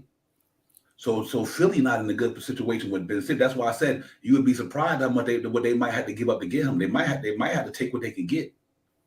You know what I mean? Because they it's not like that Philly can say, I want this for Ben Simmons. No, you better get what you can get. You know what I mean? Because y'all not in the driver's seat. Ben Simmons in the driver's seat. They better sit there for the next 5 years and get his money. They just keep fining him. Keep giving him fines and fines until he buckles. Hey, you can find what you want to. That's $158 million, though. Like you find him for $58 million, you still got $100 million. Well, you find me all day, I'm still in the head of the game. And I ain't playing. You give me $100 million for not playing, you can find me every day. I don't care. I mean, let's look at so business. Like, you can find me. You can find me 2 years of that contract you gave me. I still walk out with $100 million, and I'm still in my youth, and I'm still not even playing a lot of games to prolong my career. Philly better move that boy. They better move him. That's what I mean. It's madness. They haven't done that deal yet, right? Kyrie's about to come back. Who would have thought Kyrie would be coming back before Simmons got traded? Facts. And man, yeah, it's crazy, right? And yeah, on that note, Randall performance tonight, put on the braids, triple A's from us, lit it up. Do you guys think it was just, maybe an opportunity now for Randall to turn the corner?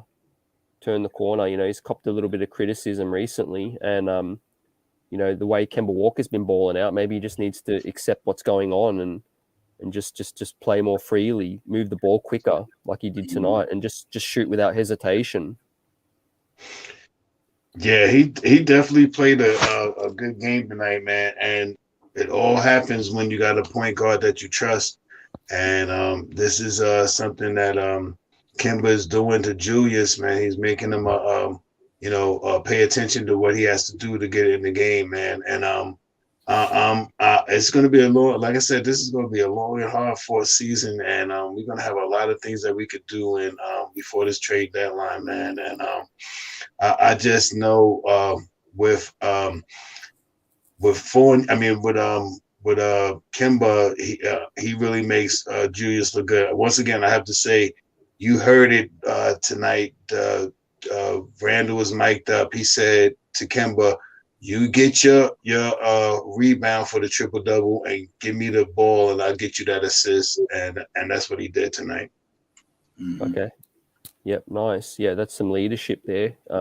That's what we hope him to do, and he just needs people to hold him more accountable. And I think we'll get the best out of Randall. I'm not going to move him out of here because I don't believe you just go from all NBA to just plummet that far. There's something else going on behind the scene, Divine. Mm-hmm. Yeah, absolutely. And it's tough because I just think that we in the media capital of the world, man. Everything gets scrutinized in New York, man. It's just that you got too many tabloids, you got too many back pages. It's a lot of them. You know what I mean? But I think sometimes when you're a team, you'd be surprised what a team is like when they're in a locker room. See, we might think it's like that out there, but in there, like I said, if you don't hear from the horse's mouth, you can't say that it's the real deal because if you don't hear Julius Randle say I don't like Kemba Walker, then you can't hold everything with a grain of salt because them guys they're a team, man. They in practice every day. They probably sit down and talk to each other. Like I said, I just think it's different when you in the locker room than you outside the locker room. But I just think them cats, the front office is not going to allow that, man. Listen, Scott Perry is not going to allow that. I done watched this man manage this team for 8 years. Scott Perry, they're not going to make the brand look bad. They're not going to do that because we've been through that so many years of everybody laugh out loud, Knicks, everybody throwing shade at us. I just think ever since Scott Perry came aboard, he's a professional man. He's a professional, and he got that organization professional. You might not like deals Scott Perry make, but he got that organization professional. You know what I mean? I think that before they let that get out of hand, they'd walk down there to that Terrytown, sit Tibbs down, sit Kimball Walker down, sit Julius Randle. I said, listen, guys, don't mess up the brand. Whatever y'all got going on, you need to fix it.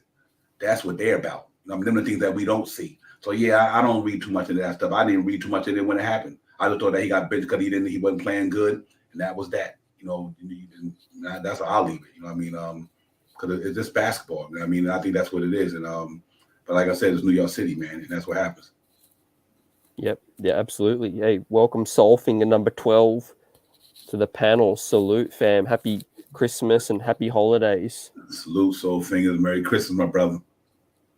Hey, salute, fellas. Hey, shout out CT, Devon, Shy, Merry Christmas. Hey, Merry Christmas. Appreciate it, Great. Shy. Hey, shout Great out win. and Merry Christmas to the chat. Hey, let's hit them like button. Let's hit that like button to subscribe. Hey, send this out to a friend. Send this out to an enemy. They need to know about what's going on. I don't care who it is. Send it out to them so they can see what's going on. We get this good Knicks talk. And they gave us a good win today. That was a good Christmas present we got today, fellas. Yes, sir. That was a real good one. And our previous game, the last game, they were empty. They were wins, but it felt like an empty win. That's just me. That's where I felt they were empty wins. Word. This was a win. This was a good win. This is a win that we needed. It cleansed the soul, and I'm just waiting for ESPN or whatever other talking heads they want to talk about. Well, they didn't have Trey. Well, man, we got players. Look, we've been up and down for the longest, man. We got cats on the protocol, and we got cats came back. They're still not exactly all the way. Mitch has been playing hurt the whole time. Nerlens been playing hurt the whole time. So because you don't have Trey, because I'm waiting for him to put the spin on it. Bottom line, we hung a big old L on their neck with all kinds of gold and glitter. And they hung it around their neck. And even if Trey, and I do believe, and I feel in my heart of hearts, if Trey was playing, they were gonna hang an even bigger L. Those boys went hard in the paint on them today, and this is what we wanted. As Devon says all the time, New York gritty committee, and that's what it was today. They played good defense. They moved the ball.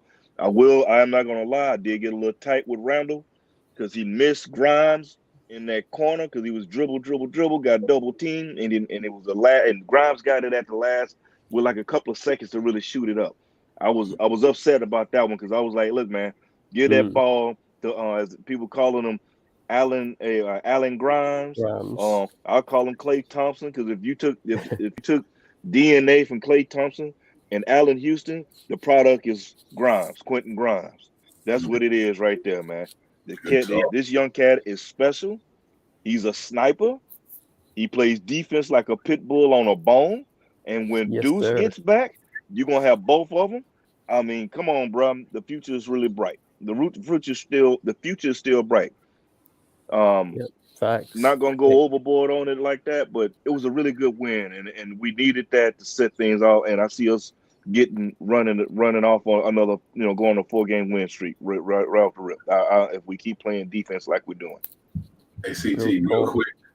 Yo, man, KJ, I thought you were that sent me that hat for Christmas, bro. KJ Dub, Merry Christmas to you and fam. You just sneak up in here, Hey, man, it's family, man. I had to come on with family. Salute, CT, Devon, Shaw, Soulfinger. Hey, man, Knicks gave us a good Christmas present. Thank God. Yes, we got the W. We got a chance to really enjoy what we all predicted what Knicks basketball could be when them guys could shoot and make the shots they make. 23s. We kept saying in preseason we think this team could break the NBA record. Which I still believe that can happen. But, that's here nor there. I'm just happy that they got the W. And, I look forward to them putting a couple games together now. It's just, like we said the other night, Devon, against Washington, it's like, we dropped that game. They didn't have Bradley Beal. It's like, okay, tonight, no Trae Young. Tuesday, no Karl Anthony Towns. So it's like, let's see what they can do. And once they put a couple games together, fellas, sky's the limit for this team. They're only getting better. Yep. Yeah, absolutely. Facts. And on that note, let's talk about the pending logjam when dudes all come back. And I'm talking, quickly, Deuce now, Grimes is shown out. we've got Daniel House in here, Dotson. Let's go around, Divine. And what do you think? Obviously we're getting closer and closer. We're only really a month away from a trade period. So I think, we're going to see some sort of relieving of this logjam. Yeah, I'll keep it short and sweet. I wouldn't want to be Tibbs right now. I wouldn't want to be Tibbs right now, brother, because he got a problem on his hand with the way every one of them young guys before they went into the protocol, they all had even knocks. They all had breakout games. I'm like, man, now you got Fournier and it's crazy. All he got back, but it's the Big 15 for a reason. But they're gonna have to do something, man. I don't think it can go back to the status quo with the way Grimes is playing. The good thing Derrick Rose ain't there. That kind of, and Nerlens Noel, that kind of helps out to a degree. But Nerlens Noel, he's not out. He's just in protocol. So but it's gonna be a dilemma, CT. I mean, he just gonna have to manage it the best way he can. And but I hope he don't. I think you got to move. You got to move Wayne Selden. Mm-hmm. Yeah, definitely. Yesterday, I think you got to move Wayne Selden. And here's the question, guys. I'm gonna throw it to y'all. Even though I'm talking about the same thing we talking about. It'll help you understand the rotation. Kevin Knox, trade deadline, or what? Because if you got Daniel House and Damian Dotson, Wayne Selden, Kevin Knox, he's not gonna get no more burn. I don't think. Not the way the Grimes is playing. If you don't move nobody. You don't move Evan Fournier and Alex Burks, then what happens with these guys? Because now you Big 15 back again. You know what I mean? They go back to being situational, or you move somebody to get the free Grimes up because you got to free Grimes up. There's no way that cat do not play in that lineup. You have to play him. You got to play him. You got to play him. So that's a good one, CT. I just think that you got to probably move Knox, Wayne Selden. And if you probably got to move. Much as I like Damian Dotson there, he was in the G League anyway. Mm-hmm. So you probably. Well, he's only on a 10-day contract though. Still, correct? Right, exactly. So I mean, they could fall to the side. Mm-hmm. Yep. Yeah, I think the situational dudes like Manchild said, will be the 10-day dudes right now. They're just there as backup. But I think Kevin Knox. My candidates to get moved are Fournier, Kevin Knox, and Burks and Noel. If I had to put my money, I think of those four dudes that were, those guys should be most, I guess, less likely to purchase a property in New York. Yeah. But we'll go around the panel. Yeah, Sharp Powers. What are your thoughts on this roster and the jam that's coming up? I'll say it again, just like Divine said, like we all been saying, Tibbs got a hard choice to make when all of this thing gets said and done. When we get all these guys back, there's a couple of guys out right now. A couple of guys that we can move right now, and it's a couple of things that can be done before the deadline. Tibbs and his front office got a lot of stuff that they have to do before this deadline comes, because either there's no way that we're going to be able to keep all these guys here. Like you said, the 10-day contract guys will be dropped off and stuff like that. But I think House is a good person to maybe keep around just in case, break glass in case of emergency or something like that. And it's there's a couple of guys that are right there that probably will not be here after February. Just keep your eyes on the prize, stay to the chat, and pay attention, because something's going to happen sooner or later. Yep. Pay attention. Knicks Real Talk, streets are buzzing. We got you covered. The Real Buzz as well, and Soulfinger. What are your thoughts? Well, like I said, the whole thing with Tibbs, I don't want to be that cat. I don't want to be Tibbs. Facts. I don't want no part of that action, man, because it's going to be – that's a hard decision. But I'm with you, CT, on some of the folk we need to move. You guys were hitting some good points earlier. I think Fournier would be a good piece. Fournier, Noel. I would like to hold on to Knox because of the youth, and he's shown a little. It's a teaspoon sample size, but Knox is going to be his contract is going to be filler to help move something, and it's a possibility Burke. Somebody amongst those guys are gone. you know, a lot of folk think that we can't move Fournier's contract, but it's only $54 million.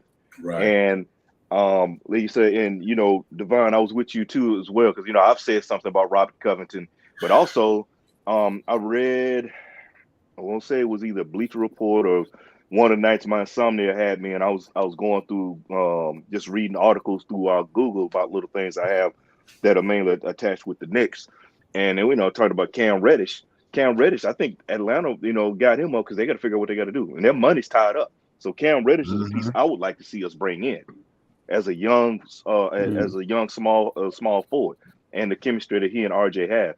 But bottom line, I would like for us to make a move to open the doors to get Grimes and McBride more time, minutes, and Sims. They need to. I would like to see that, especially Grimes. Grimes is something special, and I feel that he's a steal of the draft. He could be just he and McBride are steals of the draft, my opinion, and that's where I'm at. Absolutely, yeah, I agree, man. And yeah, KJ Dub, I know you're high on Grimes, McBride. You're calling for McBride to play some minutes opening night, and he's ready now. And it's just a shame he went out with COVID. But you know, when they all come back, to everyone's point, Tibbs has a headache. Yeah, you know, and like I said, I'm keep saying it. You know, we haven't had a guy that can defend baseline to baseline and McBride, and I just feel like the guys he brought in with Dotson in house was two things them guys can do. They can play great defense. You know, they could defend baseline to baseline, and I think Tibbs is at the point now we're done playing around with the lineup. Now it's whoever's hot, whoever's in. You got to put those guys in, and like we know Grimes is there at times. We know McBride, when he gets back, he's going to sit out one game and he's going to get back in the lineup. So right now we're at that point, turning point in the season. We're at a turning point, fellas. And who are our soldiers to go down with? But I do agree with all you guys. I believe that Burks may be on a trading block. Noel is out of here, possibly Knox, just because of their contracts. And even Fournier, so paying $54 million is like, you know, these guys are crafty. These guys are businessmen in this business. So they're going to make the best deal possible that can happen for this team. And I think whatever guys they're bringing in, they're going to be defensive-minded guys. As we see what happened tonight, we held the team to 87 points. Even though it was our Trae Young, but you know what? We still held the team to 87 points. So kudos to the Knicks. Hey, CT, can I ask you right quick? When Quickly come back, so you got McBride basically going to back up. Do you think he go McBride backing up Kemba Walker, or he put Alex Burks there? You know what I'm saying? I'm with McBride. It's just me personally. I want McBride to bag up Kemba. I need to jump in or whatever, but I want McBride. McBride, even though he had his one game, and then that doggone that damn virus jumped up and took him out. If he had one hell of a game, McBride, he's a point guard. We've been saying we need a point guard, so put your point guard on the floor. I don't care if he's young. If he make a mistake, he's gonna make a mistake. Veterans make mistakes. Put McBride on the floor. And I think they use the G League, real quick. They put him in the G League because they foreshadowed that he's going to start getting burned. Yeah, definitely. And we need to have McBride get in there and get that action. It was a reason they sent him down to the G League. It wasn't a demotion, but you had to keep him getting ball ready. Put him on the floor, have him bag up Kemba. Period. And keep, because I like IQ at his combo guard. Let him be what he is, a microwave. Let him be Vinny Microwave Johnson. That's what we need. And it fits him well. Let him go in and be the microwave. Yep. And keep Grimes as our sniper pit bull. Yep, real talk. Yeah, you know what? I brought that up for this reason. So it's going to be between Quickly and Grimes. It's going to be between Quickly and Grimes now, because they're going to be the ones that's going to have to fight for that 10th spot. You know what I mean? It's going to be Quickly or Grimes, because they're going to have to back up the two, because now that you got, obviously you're going to put McBride behind Kemba Walker. So now who's going to back up Fournier? Is it going to be Grimes or Quickly? Because you got Alex Burks backing up 3. So that's why I brought that up. Like, that's where the problem going to come in right there. If you don't move nobody pretty soon, it's going to create another logjam. Because now you're going to put a big Grimes back to situation. Well, I don't think so. But you can't take Quickly out either, because Quickly is a big part of this thing. Mm-hmm. So I just wonder how they. I brought that question up. I wonder how he going to maneuver that thing, man. Because you cannot take Grimes out this thing, bro, and you can't take him out either. They both earn their minutes. So I just like to say this to you, for fellas. long. I just like to say this to you, fellas. But look at this conundrum, this situation we have. It's actually a beautiful thing when you look at it. We have this talent, and now we're talking about who can get what. Now the problem is you got the older guys ahead, but with the young guys, the young talent pool we have, it is a beautiful thing. Think about it, because we're not in a position to make a run for a championship right now, but we have pieces that's building towards that. So think about, in a couple of years when we get those the right players, because it's not the finished product. I'm thinking about maybe 2 more years, we could possibly have that finished product, but just keep building towards it. It's beautiful, man. I love what we got them youngsters, man. Yep. Yeah, absolutely. That's why I said about this question, the log jam. But I think it's not going to be very long. Like I said, there's only 4 or 5 weeks till moves absolutely have to be made. That's not very long. And I think Derrick Rose being out now sort of helps a little bit more. Could you imagine if Derrick Rose was healthy? There's no way Deuce McBride and Grimes are getting any burn. It's a fact. Yeah. Real deal. Like I said, you can create some good roster spots. Move Burks, move Noel, move Wayne Selden, move Knox. The only reason I'm saying moving Knox because I know we're not going to sign him next year. Yeah, that's the only reason I say move Knox. Not because of his talent. I like Knox. He's a Knick. I like Knox. I'm big on Knox. But I just don't think that he's going to be around. I don't think the Knicks going to extend him. So that's the only reason I keep saying move him. He's a filler. That contract is a filler. Well, put a filler there. And like I said, with IQ, now you got the IQ situation. With the murders of my man Quentin Grimes, what happens with IQ? So you better move. I don't care if the Knicks move all the contract that they signed this year. Keep them young cats up in New York. Move all them guys, man. Lou Moore, move Noel, move Burks, move Fournier, move them contract that you signed this year. Let them young boys stay on this team. And I think that eases the pain for a little bit. The one thing that happens if we get the chance to move some of these guys, it will open up a couple of roster spots. And also elevate the guys that we had on the bench into the game. Man, these next couple of weeks is going to be something to really watch, man. I'm telling you, man. And we're moving some pieces like a Burks, like a Fournier, like a Noel. That's $50 million right there with those 3 names right there. That's 19, 10, and 10, right? That's 20, 30. That's $40 million with Knox. Put a Knox in. That's almost $50 million, man. It's a lot of money. That's a lot of money. I mean, that's almost $50 million, and we just talking about just a couple of guys on the team.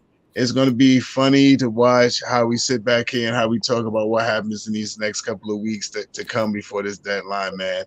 And there's a couple of players out there that we could that's in reach that we can get without spending all our draft picks and all our first rounds and all our second rounds with contracts. We got so much stuff that's going to be popping off in these next couple of weeks, man. We got the money. I mean, we got players that we can move. We got some first rounders that we can give up. We got some second rounders that we can give up. Let's make this happen, man. Let's make and like everyone says, this may not be the playoff team, the finals team that we may have this year. But soon to come, man. Soon to come. Mm-hmm. Yeah. I want to throw the turd, the punch bowl on something else. And don't forget, we got down in the D League. He got Luka down in the D League. Yeah. I mean, the G League. Excuse me, I said D. In the G League. And granted, his foot is hurt, but he's been firing it up. So that's another issue that we got. It's a beautiful issue, but it's another issue. So we don't even know how that situation going to pan out.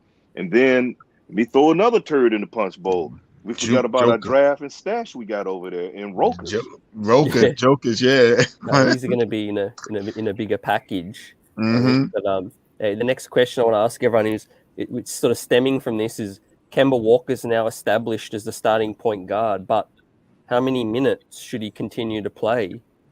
Played 40 tonight. We know that's not sustainable. KJ Dub, Kemba Walker's minutes.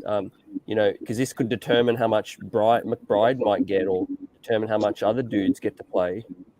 Yeah, I think now it's a day by day with Kemba, and with the way he's been playing lately, you play that man as much as possible as long as he's being efficient on that basketball court. And when you see he needs a break, take him out. But I have no problem if he can sustain what he's doing right now. The problem is, when these guys are not doing what they're supposed to do, and you're missing shots, and then we know we got the firepower on the bench to bring it in. So, I just right now, to give it a time, when everybody comes back, 30, 35 minutes, I wouldn't mind Kemba playing. Okay. Wow. Yeah, I hope those knees can hold up, because that's going to be tricky.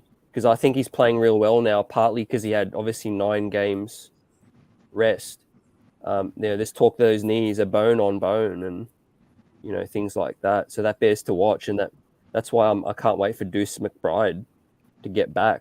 Welcome Jarvis Lafleur JL in the building, keeping the streets buzzing. Salute. Salute to the panel. Salute to my guys in the deck. What's going on, fellas? So, y'all, Christmas to you. Merry Christmas. Man, happy holidays to all you brothers, man. I'm over here at my sister's house. I didn't even catch the game today, man. It was something, but I did have to return talking to us. If you're with your sister. Yeah, but I did see a score. I was like, oh, okay, they beat the Hawks like that. I'm like, okay. But hey, man, look. Like what we were talking about, I think it was yesterday. We all kind of believed that we was able to get this victory from the Hawks and stuff coming up. I couldn't tell you the details of the game because I didn't see it. I just want whatever happened in this game defensively or whatever. I just want to see it carry over into the next team. Yep. That's the only thing I'm concerned about. Facts. Yeah, divine. So my question, I got a question for everybody. When certain guys are going to be there, we do have a log jam at certain positions. If a trade is made, who do y'all really see going? And when I say see going, I'm not just only talking about possible guys that we sign on contracts this year that can be moved in off season. I'm talking about if it's a possibility that one of our young players might have to be moved. Who do you see as a realistic individual that may need to be moved because maybe somebody else may need that roster spot that's on the team? It all depends on who they're looking to get.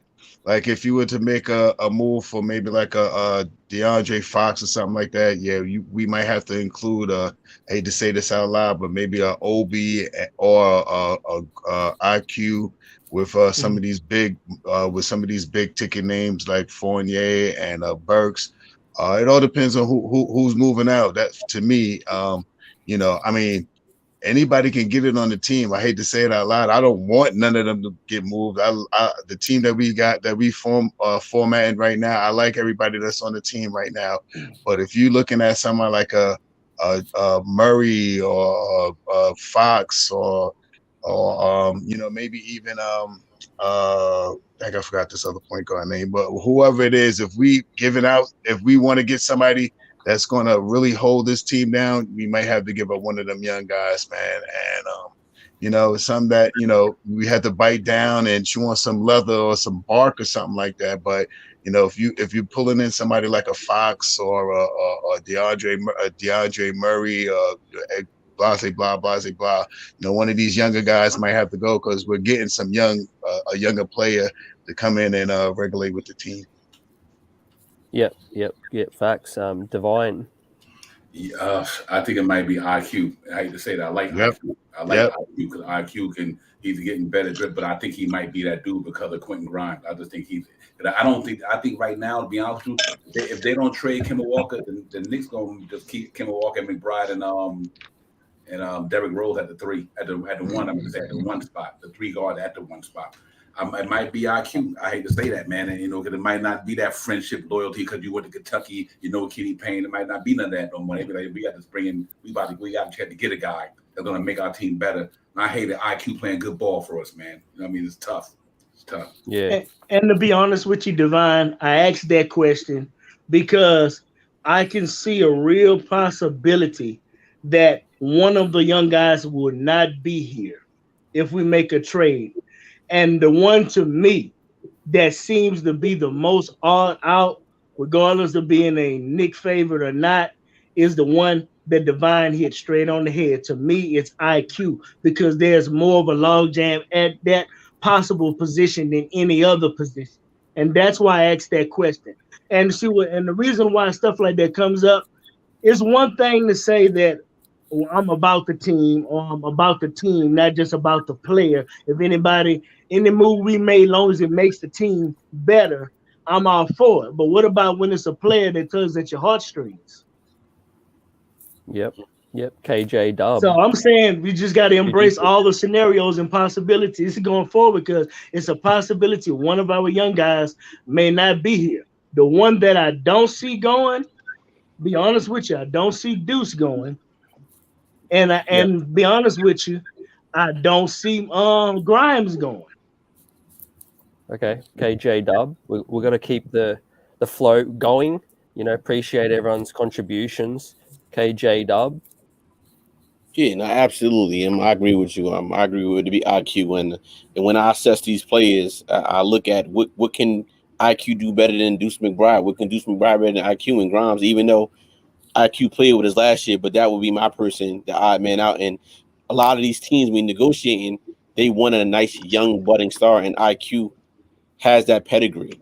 So obviously we all agree that it'd be IQ. So I'm going with that, guys. Yep.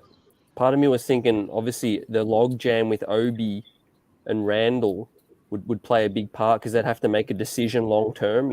Those two haven't been played together very much. So do you keep holding Obi back and do you keep having him just being a 6 man of the year for the next few years? Or does the organization need to make a tougher decision? Because you either have to play them together or you have to make a call, I think, long term. And I think the teams might be interested in Obi the way he's showcasing himself. They could be saying to his agent, hey, look what's going on. Look how they're doing him. He's never going to reach his potential there. Why don't you let him come on our team and be a starter? Something's got to give within the next 12 months, right? We can't keep going with Obi Toppin playing 14 minutes. Yeah, I hate Good point. Good point. I hate to see him give him up, though. That brother right there, man. Yo, once he get that league average jump shot, it's game over. It's just game over. Once Obi Toppin learn how to shoot league average 3-point shot, just shoot the league average. He's gonna be a problem. He's gonna be a problem.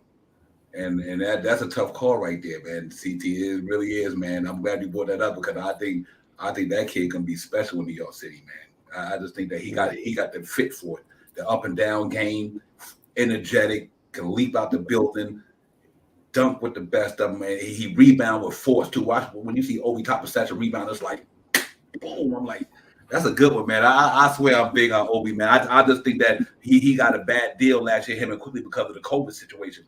No summer league, no training camp per se. The year before this one, and I just think that this year he had an opportunity to get it this year. And you see what happened when you can get the extended practice, you can get to play. It's a tough call for New York, man. We got a lot of tough decisions to make in the Big Apple when it comes to these players, man. Yes, indeed. Yeah, absolutely. Yeah, solving anyone else. So what do we do with Obi? Well, I would say this real quick because I already got the dinner bell ringing. Somebody get up in there and go put some groceries in my neck, and but I'll be on have you in my ears. But it's. Again, I don't want to be not only just Tibbs. I want to be the front office because you're gonna have to pull the trigger, and it's about his team first, not player. And I say that because we all have certain players. Everybody got a certain player on the team that they like and you don't want to get rid of. IQ makes a lot of sense because of what he brings to the table for other teams. You can have a contender that needs a young a young combo guard that come off the bench and light it up, or you can plug them in. He can light it up for them in their system. Obi's electrifying, man. Obi from the money aspect of it for certain teams, he's gonna put their backbone in a seat. People want to see that because you're seeing what Obi's doing, flying through the air and things like that. And as Devon has said, and we all know, Obi is once that shot becomes more consistent, he's going to be a problem. But that also causes problem for Randall as well, because then you're looking at, well, because it's a possibility. Do you want to hold on to Obi, who's younger, or you want to keep moving forward with Randall, who's been, he's reverting back and forth between the 2019 and somewhat a sample of last year. So, but with Obi, he's steady coming. So all these young players we have are constantly putting pressure on the other players we got in front of them, which is what you want because they want to take that position. It's a possibility. I would say out of the two young guys we have that are trade bait worthy would be IQ and Obi. But I would not look at moving them because I would rather move players like a Nerlens and Fournier. I would love to move those guys to get somebody in. I wouldn't like to Burks. I like Burks. He's a Swiss Army knife for the team. He brings a lot for us, but I would rather move him to moving the young pieces first. And if I was going to move, and it depends on what we're going to get, because that dictates what we're going to do. For instance, I've seen a lot of folk want to get Miles Turner. You're gonna have to figure out what you got to give up to get Miles Turner. Other cat, people were looking at the big cat over there with the Wolves. Even though his name, they're saying that he's not he's not on the market. But let's be honest, if you make the right package, anybody can get got. Let's call this business first. Anybody can get got. There was a minute Cam where I thought Reddish is RJ one. would be movable. I thought RJ would be movable at some point because he was in a really big funk. But the organization has to make another big decision on RJ Barrett, right? Because he's extension eligible soon. I think they're just going to let him. They're going to let it play out till the end of next season now because he just hasn't shown enough to be maxed out. KJ. I think the front office learned for that because of what we did with Randall. Because Randall, everything has dropped from Randall. He's not playing on that level he did from last year, and we jumped out there. The front office jumped out and gave him that money.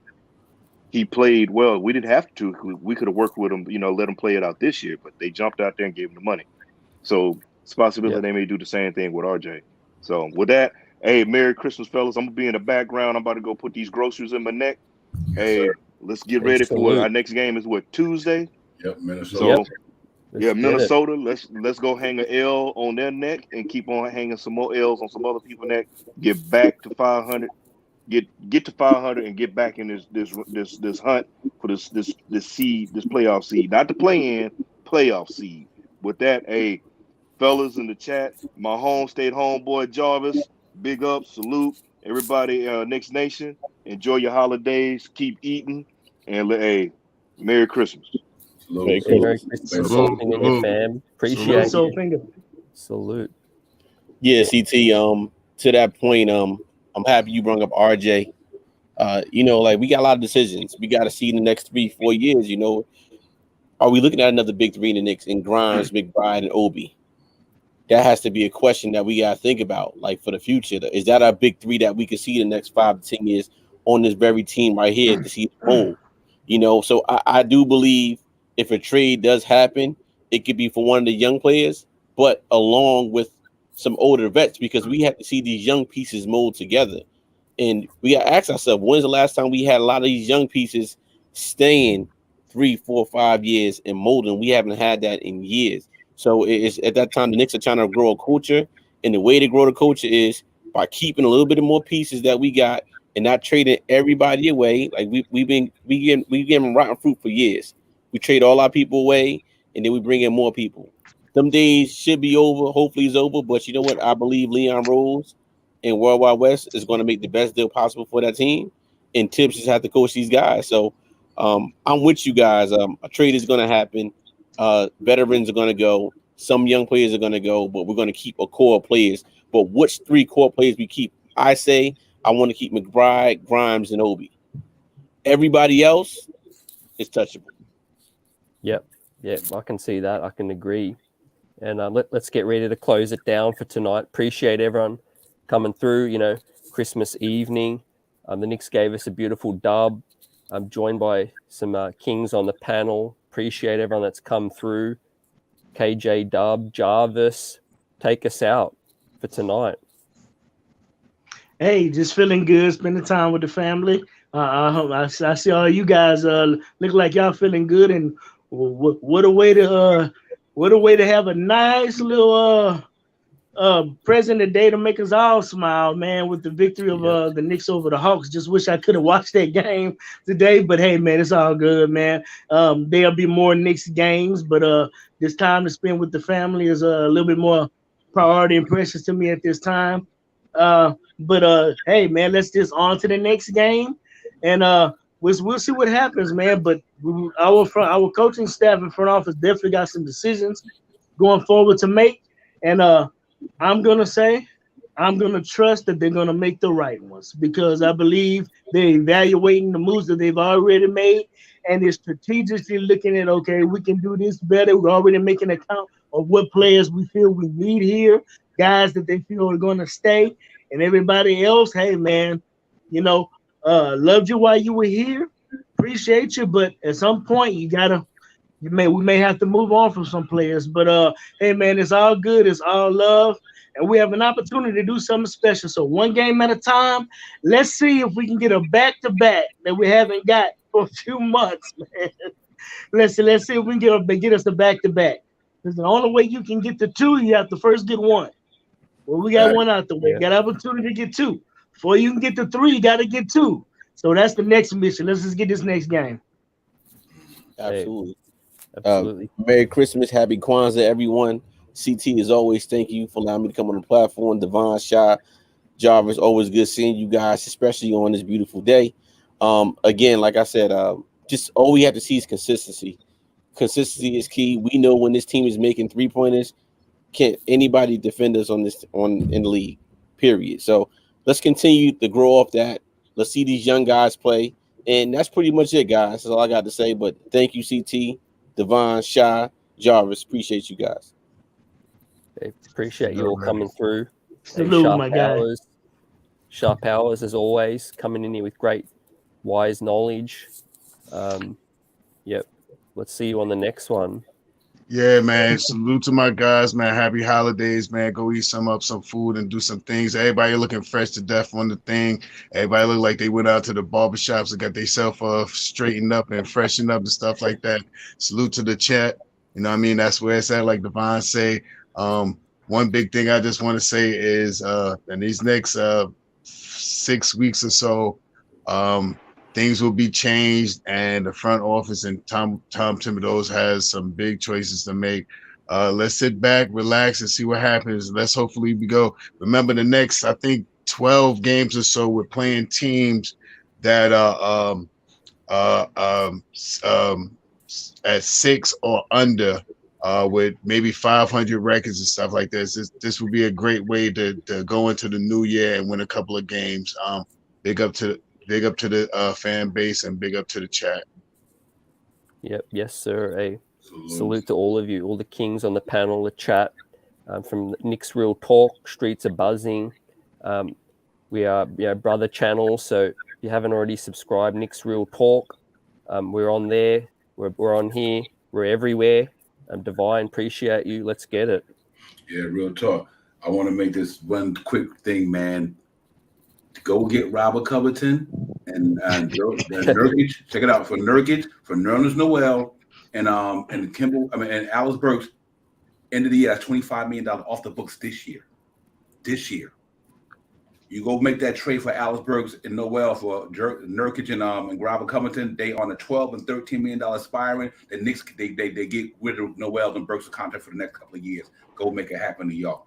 Salute to the chat. Salute to the panel. Merry Christmas. Knicks winning in, got a pop in the night, man. They went in the Garden this afternoon in the matinee, and they dropped jewels up in that place today. That was the Knicks team we want to see all year, right there, the one we seen today. Mitchell Robinson was a forcer. Kemba Walker triple-double. Julius Randle getting buckets. Played a control game. They was moving the ball all around the perimeter. They were sharp today. That's a Knicks team we want to see all year. Jarvis, you didn't get to see it. But the end of that week, the end of that cap was Obi Top and dunk. Crazy. So the Garden was on fire today, man. That was the Knicks team that's supposed to protect the Garden today. They only gave up 80-something points. They brought that gritty committee defense to the They need to get back to that. If they can do that, moving forward, we got, like you said, the next 6 games, we go 4-2, 5-1. Get us back up in there, man.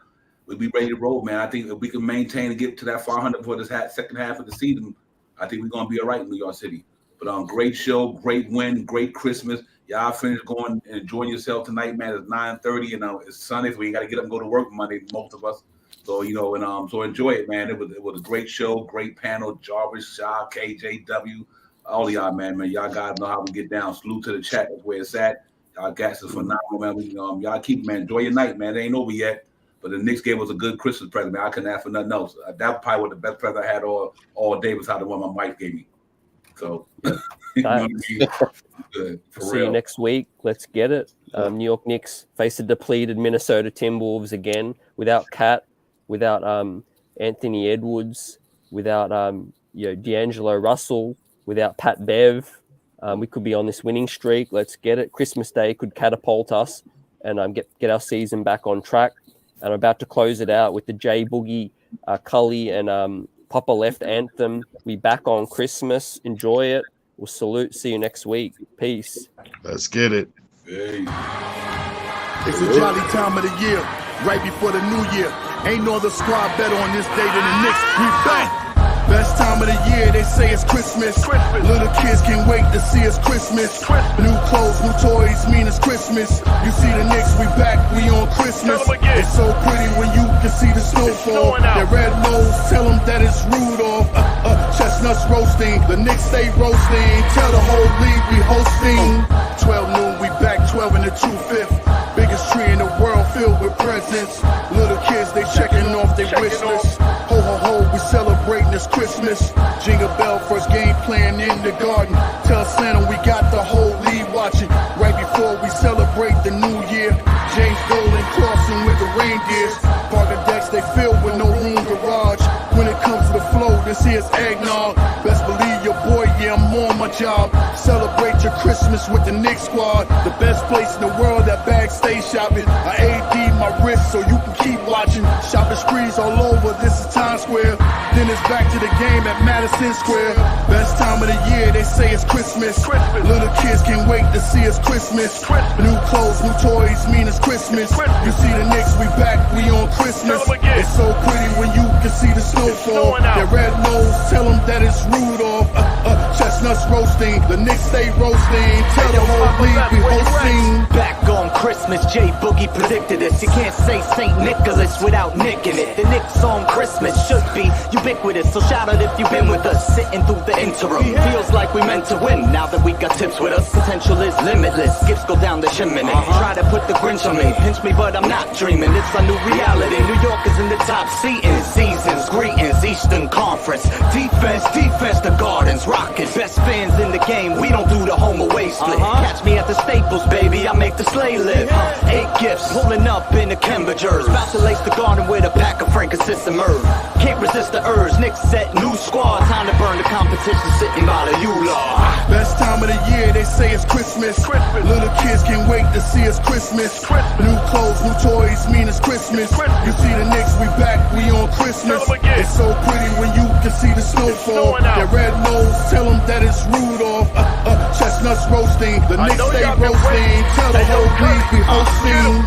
Something wrong with your TV screen. If that orange and blue ain't playing on that red and that green. Favorite players, yeah, but Knicks, they forever the team. Shout out the upstairs, trying to play chess with the team going forward. They're making sure the squad is in order. They know we hated on by all opposing reporters. It's torture. New Yorkers, we built for fourth quarters. Show up to the court or prepare for a slaughter. They wanna hate on the Knicks, tell me what that's doing.